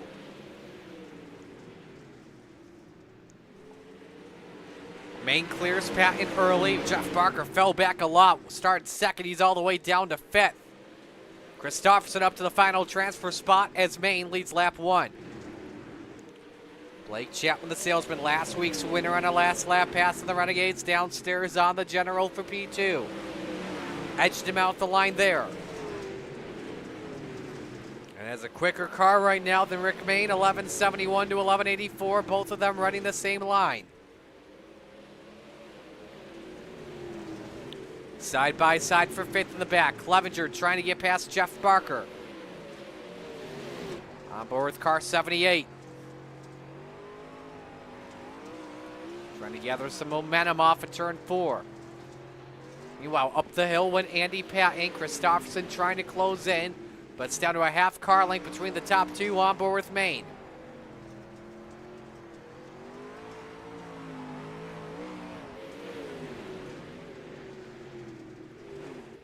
Both of them rim riding downstairs. 2 laps to go. Maine trying to protect the bottom. Blake's going to have to search for options. Ooh, Blake had a good exit there. Nearly had a run on the 187 where Maine nearly had to give him some space. If Maine can just defend the bottom, he should be good. I don't think it's going to work up top for Blake Chapman. Through 3 and 4, final time in Heat 2. That's the case. Rick Maine, your winner. Chapman 2nd, Patton 3rd, Christopherson 4th, Barker 5th, Clevenger 6th, Landis in 7th. Again, top 4 made it into the show. Everyone else down to the B main. Believe you have our final heat race here, brought to you by Maurer Farm Management, as Dean Reynolds, Dino on the pole in the 79. Next to him, the Macho Man, Tyler Wilson in the 42. Row number 2, the Boss, Ross Carina in the 10, and Gavin Chatham in the 99.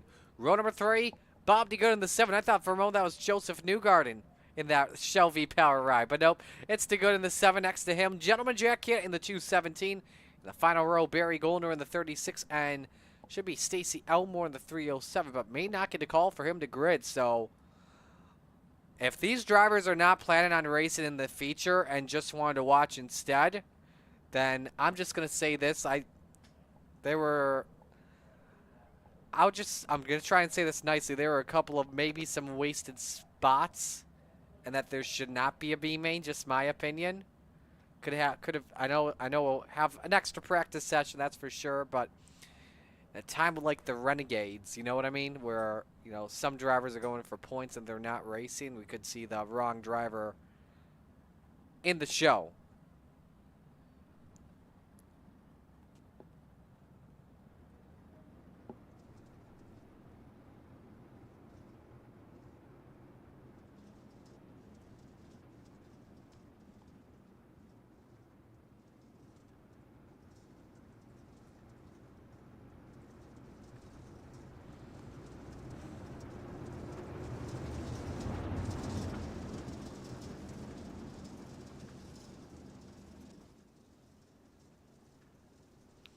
Here we go. 3rd and final heat race. Winner starts inside row 2. We're green.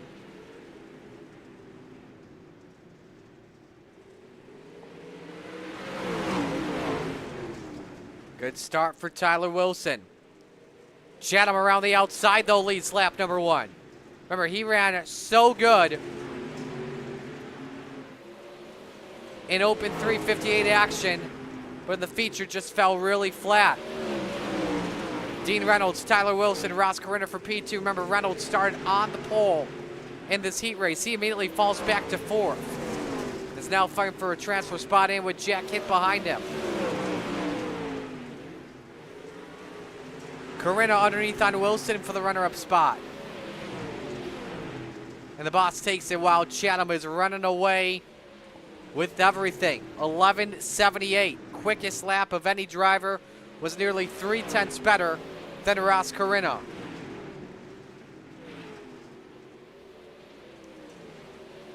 Reynolds may have company for Ford soon. Jack Hitt is closed in for this final transfer spot into the feature. Your bottom 3 will go to the B main in just a moment.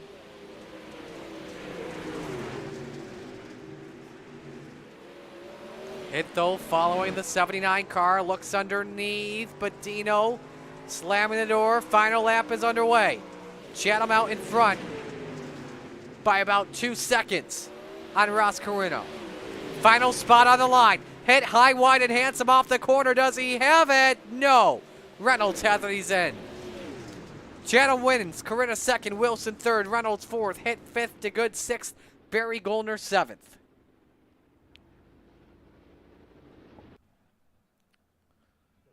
So it's B-main time. Fun-filled B-main here up for grabs. We took 12, so we'd be taking 12 in. But now who will join in and who won't?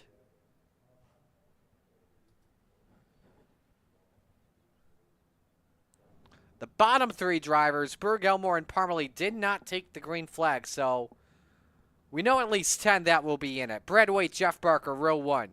Jack Hitt, Gary Offutt on row number 2. 8:14, 5:13, 2:17, 94, and the 78 start in the top 5. That being Jack Clevenger. And to his outside, Bob DeGood in car number 7. Row 4, Randy Shreves, the 56 in the Desert Demon. Terry Landis in the 161. Rounding out the top 10, Barry Goldner in the 36 and Isaac Salas in the 5. Salas did run that heat race, so I believe he'll be in no matter what. I think the rest of this lineup, Berg, Elmore, Parmalee, round out the field, will come down to IL. So the only driver you will not see, I would have to guess Parmalee, but iRacing can be confusing sometimes.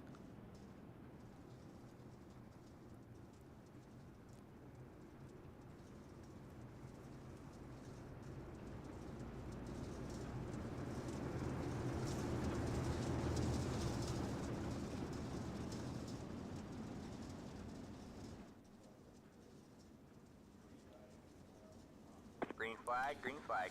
B-main time. Everyone in the show, we're green.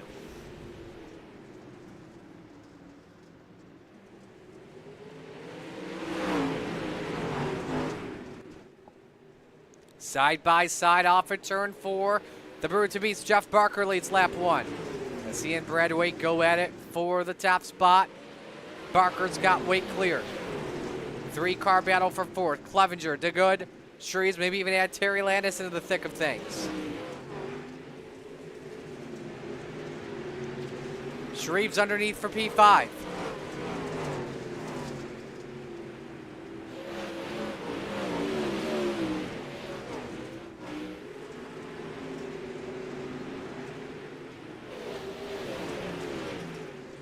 Waite, quickest car on track last time by, 12:24. Jack Waite hits the wall, but was a lot faster than Waite last time by. So everyone knows they're in the show no matter what, so they're just trying to rip the top here, just get some laps around it.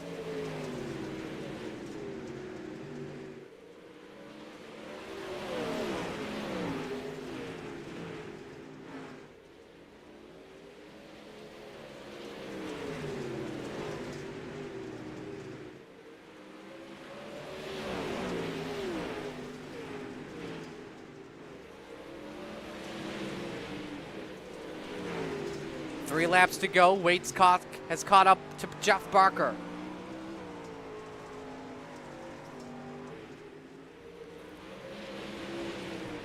Two laps to go. Winner starts 13th tonight. 1 spot back counting. Here he comes through 3 and 4. White flag out. Final lap underway. Jack Hitt has caught up to both of them. Well, this could get good. Here comes Barker, though, through 3 and 4. I don't think the other two will have enough time. Barker takes the win in the B main. Wait second, Hitt third, Clevenger fourth, Shreves fifth, DeGood sixth, Landis seventh, Offutt eighth, and Goldner ninth.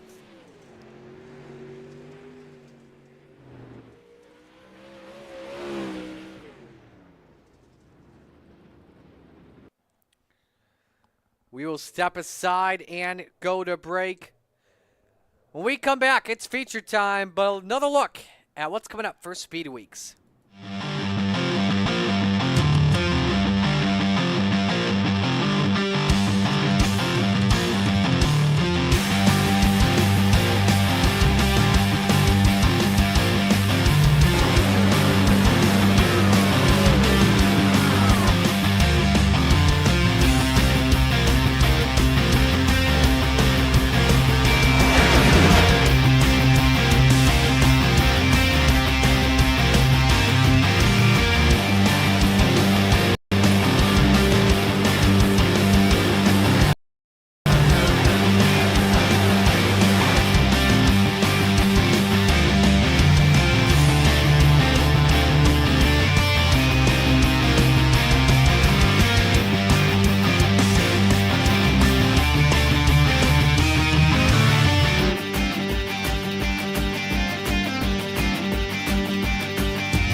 Warm-ups are wrapping up here at Houston Speedway. Gavin Chatham the quickest, 12:123, followed by Dean Reynolds, Ross Carina, Patrick Spangler, and Blake Chapman.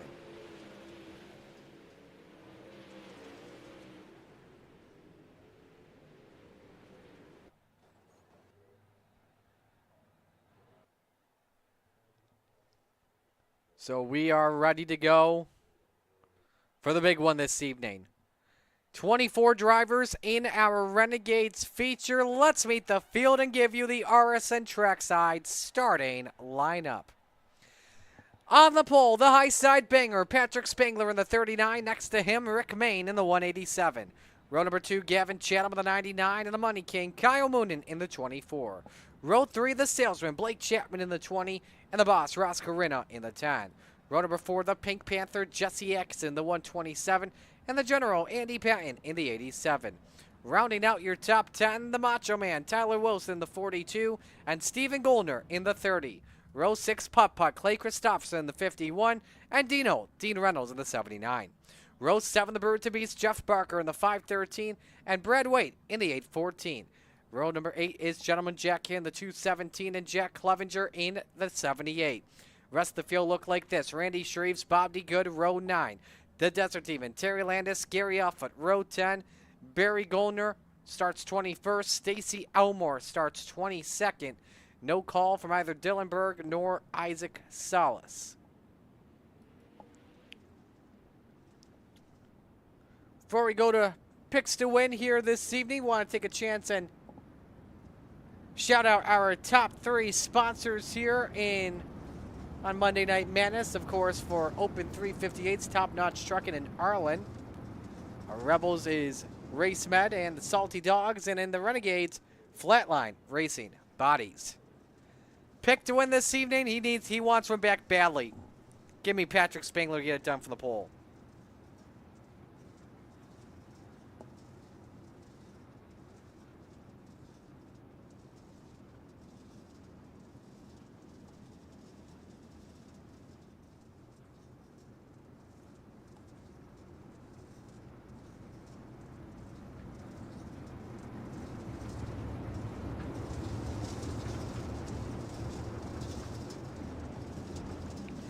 Time to wing it and bring it, because where else would you rather be than right here, right now? It is showtime at Huset's.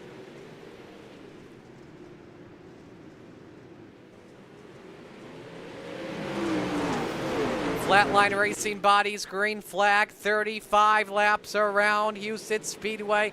Lap number 1 led by Patrick Spangler. Main in second, trying to go around the outside on the 39 for the race lead. Can he get it done off for turn number 4? Not yet, but they're wing to wing for now. Spangler had him cleared for just a moment. Gavin Chatham rides in third on board the 99. He's trying to look the highest way around this racetrack up in the attic.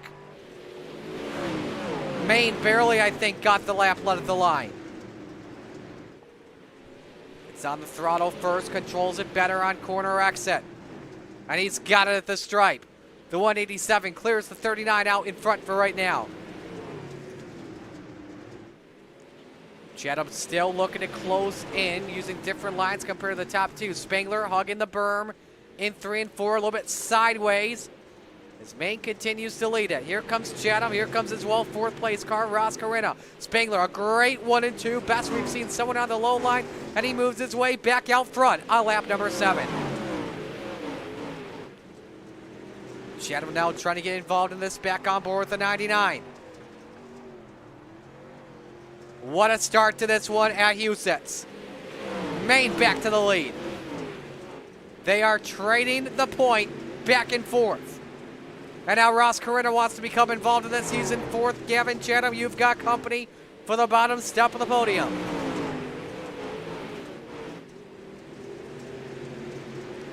Chatham now around the outside on Patrick Spangler.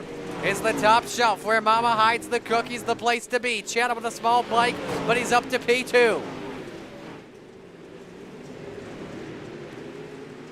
Spangler very good in 1 and 2. Everyone else looks to be very good in 3 and 4.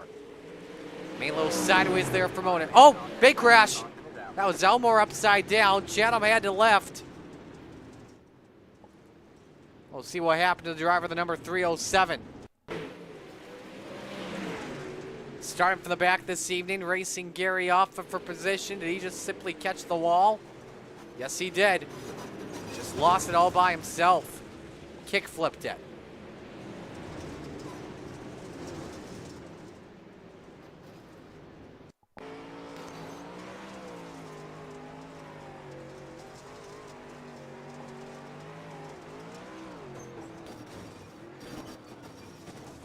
Wing first into the catch fencing, and upside down it went.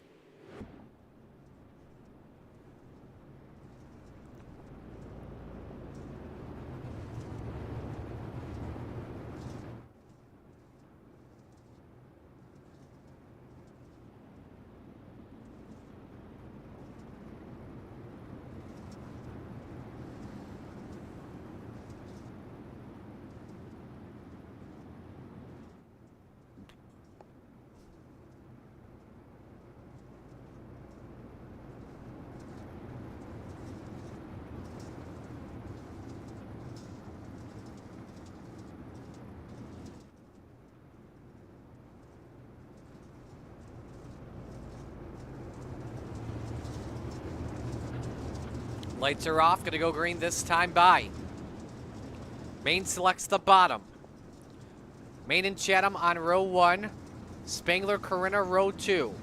Moon and Blake Chapman, row 3. Atkinson, Reynolds, row 4. Stephen Gollner, Tyler Wilson, round out your top 10.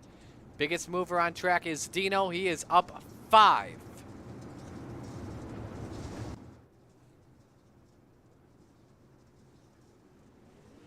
Green flag, green flag. Back to green.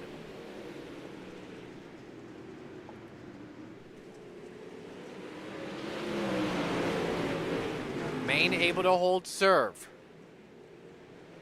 Chatham up to second. He's got a chance in this race lead on Rick Main, possibly. 12 laps in the books. To the 5-lap average we go. Who is the quicker driver on the racetrack? It's the 4th place car, Ross Corinna, 3 wide. And Chatham, I think, got the lap of the line, just stole it from Rick Main like he meant it. And Chatham ripping the top very, very well. He's got second through 4th clear. And Corinna just following suit with the FTM 99. Have trouble. Randy Shreves off track of the 56. He's got her straight.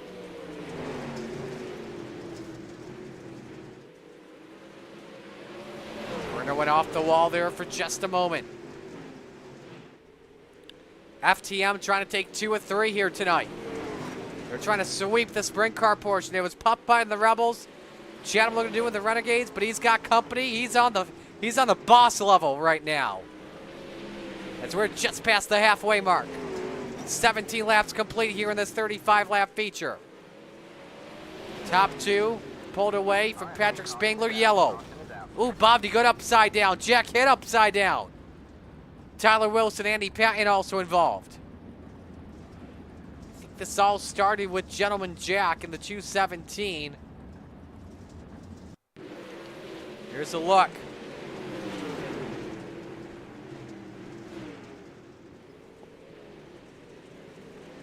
Ooh. Andy Patton was the first to get sideways.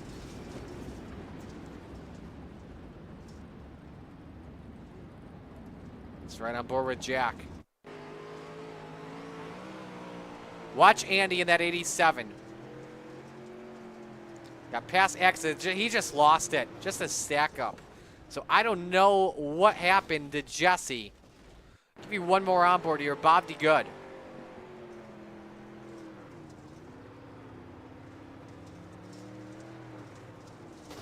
Oh, he got yeeted from behind.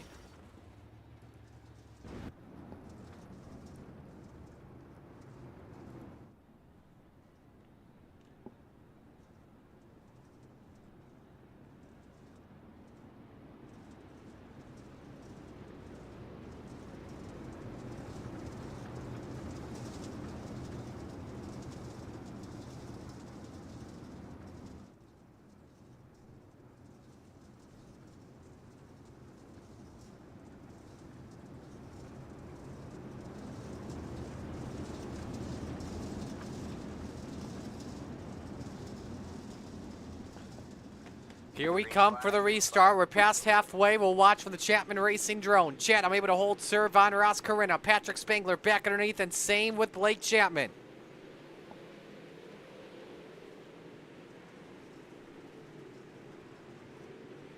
Corinna up to second.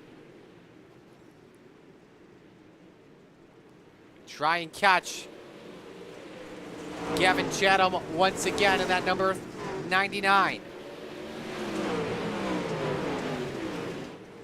Right there with them once more.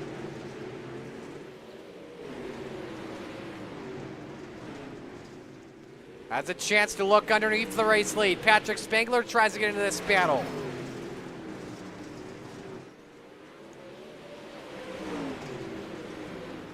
This is starting to get good here. Is that bottom going to work for the boss? He switches it up. Oh, he biked into turn 1. And the steering's bent. The steering's bent on the 10. I don't think he knows it. Up, he's back in it, but he lost a lot of time. Corinna down to 6, and he's up on the wall once more. That's a tough break for the boss. He would have loved to see that yellow at the same time. Spangler now. A second behind in second. Rick Main in third. Blake Chapman trying to hunt him down.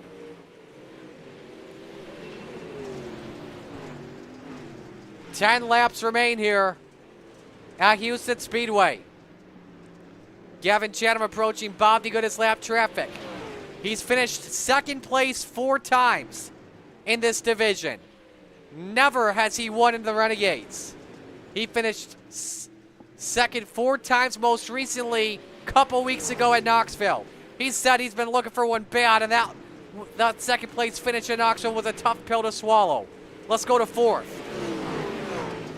Christopherson nips at the line, Blake Chapman. Corinna trying to get back into the fight. Christopherson slides up on Blake Chapman, the salesman. Counters, crisscross underneath. And both of them working on Rick and Main at the same time in third. Caution flag waves. We got Andy Patton, who looked like he went upside down. Terry Landis and Jeff Barker also involved.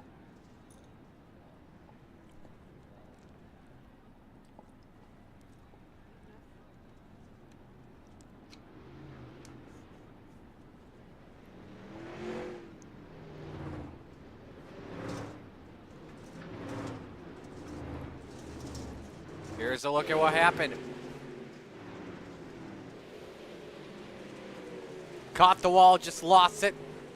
Catches Brad away, but Barry Golden just not see that coming. Terry Landis also involved. Jeff Barker just making his way through, tiptoeing. On board with the Desert Demon. That's Barry below. I think Patton's brakes were out. Right on board with the General. What a good run in Rebels tonight.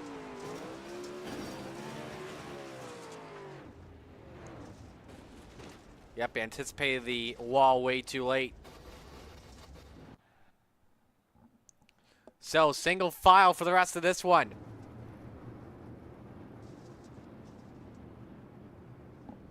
So here is Gavin Chatham. Looking for Renegade career win number 1. And then you got Patrick Spangler, who has won 28 of these Renegade events with Sim Racer Hub. Can he do it here? A 5-lap shootout to determine who wins the first Renegades race at Houston. Here we go. Who's it going to be?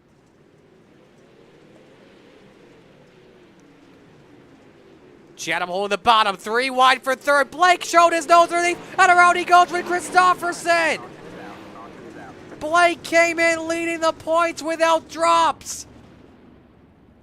And this changes everything towards the championship. He'll likely have to use this as a drop.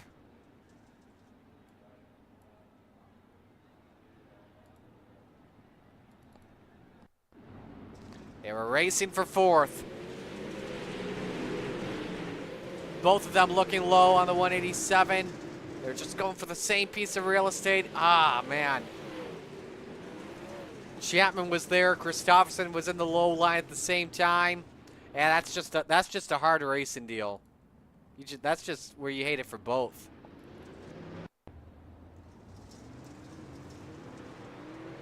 On board with Blake.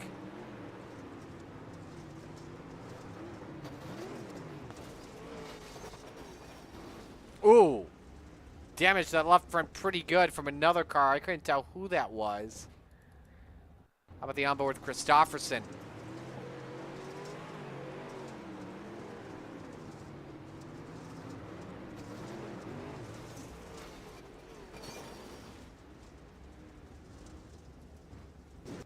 I could not tell who that other car was.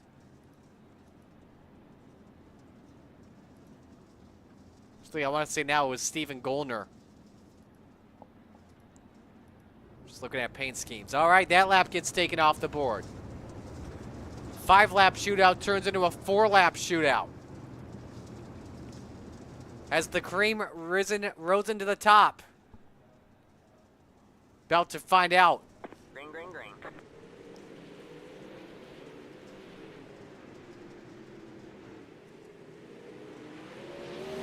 Chatham pulling away from Spangler. Much better restart that time. Here's Ross Carino trying to roll his way around the top of Rick Main. 3 laps to go. Will Chatham get its first ever Renegades win? Gap is at 4/10 of a second between him and Patrick Spangler. 2-6 in the air, 2 to go.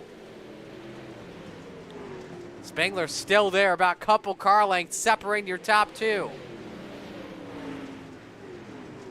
Off at turn number 4, white flag is out. 3/8 of a mile away from Gavin Chatham and immortality in the Renegades forever. In the Full Throttle Motorsports, number 99, 4 second places. Until now, a first-time Renegades winner, it's Gavin Chatham! Oh, yes, that is awesome! Spangler second, Carino third, Main in fourth. Dean Reynolds rounds out the top 5. Biggest mover of the night, Randy Shreve, started 17th, finished 8th. Spun out a little early on in the going. But in the end, everyone is going to be thinking about Gavin Chatham in this one, who just scored his first ever Renegades victory. Dino coming by to congratulate him. Everyone coming by to give their well wishes.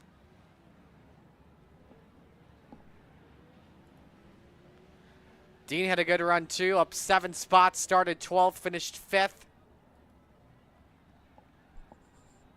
Heartbreaks of the night without question. Christopherson and Blake Chapman having good runs. Then the rest of the field, how they looked.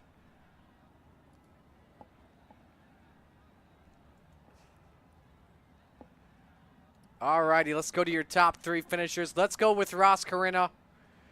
Ross, that high side was working for you early on along with Gavin Chatham, but what happened from your perspective in the second half, especially with that one moment where you biked? I don't know. Is that what happened? Because all of a sudden, I don't know what I hit, and all of a sudden I'm looking down at the dirt and like at the track, nose down. I'm like, I didn't know what. I didn't know what I hit or what happened there, but yeah, you did not hit anything. You just simply biked it. Yeah, I don't know. Luckily, I was able to save it. I mean, the spotter told me I had a little wheel damage, but it felt fine, so I just kept going. And yeah, the top was good. Like I said, it was it's pretty close. It's pretty small cushion up there, so if you could hit it right, it was fast. But really wish I wouldn't have biked it. Maybe get another yellow there at the end, and maybe see what I could have done. But car felt good. It's nice to be back here and getting another podium. Yeah, regardless though, you still got a good finish out of it. Finished on the podium, not too bad after starting 6th. Yeah, I'll take it. Who do I give shout outs to on the run? Phantom Motorsports guys, M9 Performance for the setups. Velocity Race Design. Everybody at Coast to Coast making the league work, and you up in the broadcast booth putting on the show. Alrighty, well, we'll let you go. Congratulations on a great run tonight. Thank you. Well, that's the boss, ladies and gentlemen. Ross Carino taking the 3rd place finish. Yeah, my mouse can be a pain in the butt sometimes here. I'm charging it as we are doing this. So let's get 2nd place out here. Patrick Spangler, the high side banger. Patrick, take me through your race as a whole tonight. I think my first open setup race here, besides the matinee this morning, but I didn't get this slick. I couldn't really get comfortable run up top, so I was just going to run around the bottom and save it for a championship run here this season. Did it seem like in 1 and 2, you still got me? Yeah. All right. Did it seem like the bottom in 1 and 2, was that much better for you in the bottom compared to 3 and 4? I thought so, and you had to hit it right. You had to get almost like the left sides on the burn to get that launch out of the turn. And I wasn't very consistent at it. But yeah, it was just slick top to bottom and very tough to get traction out there. Who do you want to give shout-outs to? You for the awesome broadcast, Roger around the league, Triangle with racing. Dad and Uncle back on watching. Alrighty, man. Great job tonight, and we'll talk to you next week, hopefully. Best of luck. Patrick Spangler finishing second, and now we go to victory lane. First-time winner in the Renegades, Gavin Chatham. Gavin, you brought up to me a couple weeks ago after Knoxville. You wanted that one back. Well, guess what? It came back to you, and you took it. How does it feel? It feels pretty amazing. It's it's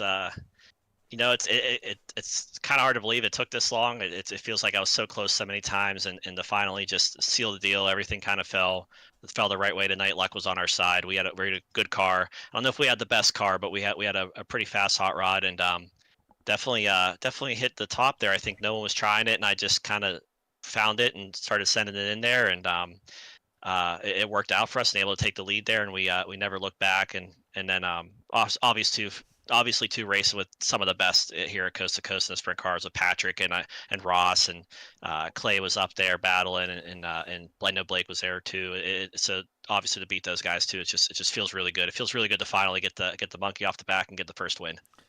Well, Ross was following you there on the top, and then I'm not sure if you noticed what happened. He actually biked it in turn number 1. What were you thinking? I mean, I know you're looking forward, but what were you thinking when you realized you opened up some ground on second?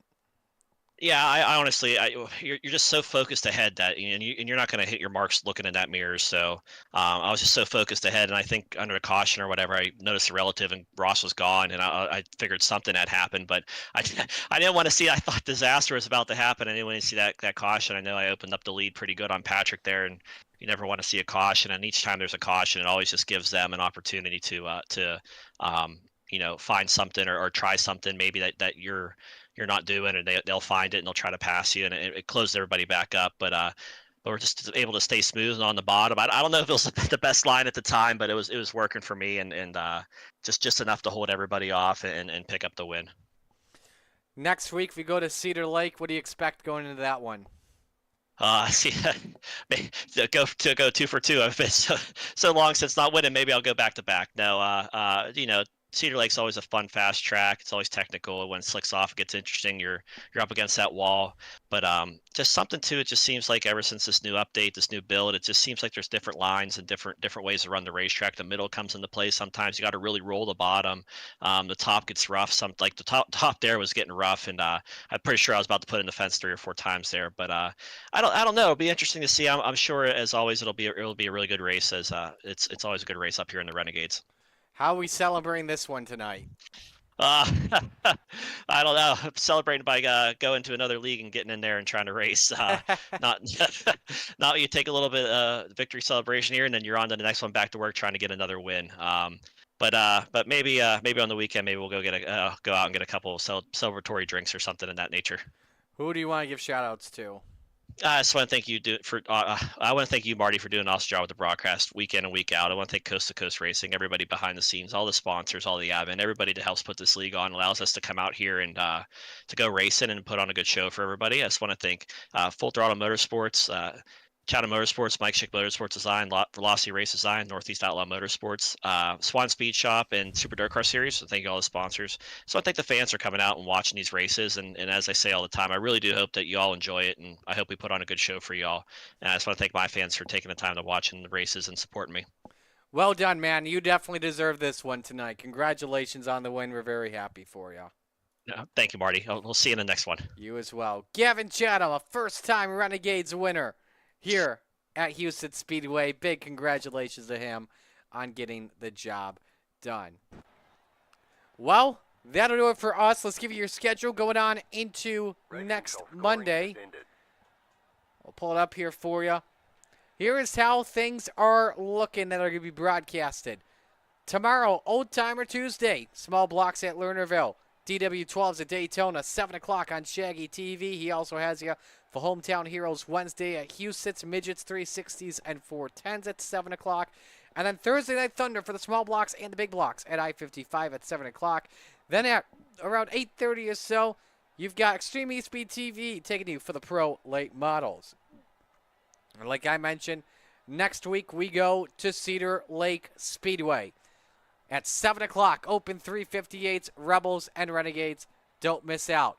So thanks for joining us. On behalf of everyone with the Coast to Coast Racing League and Network, all the fine drivers and sponsors, Roger Craig and his great group of admins, I'm Maurice Callis saying so long. Congratulations to all your winners this evening, including Gavin Chetham, a first-time winner in the Renegades. So long, everyone.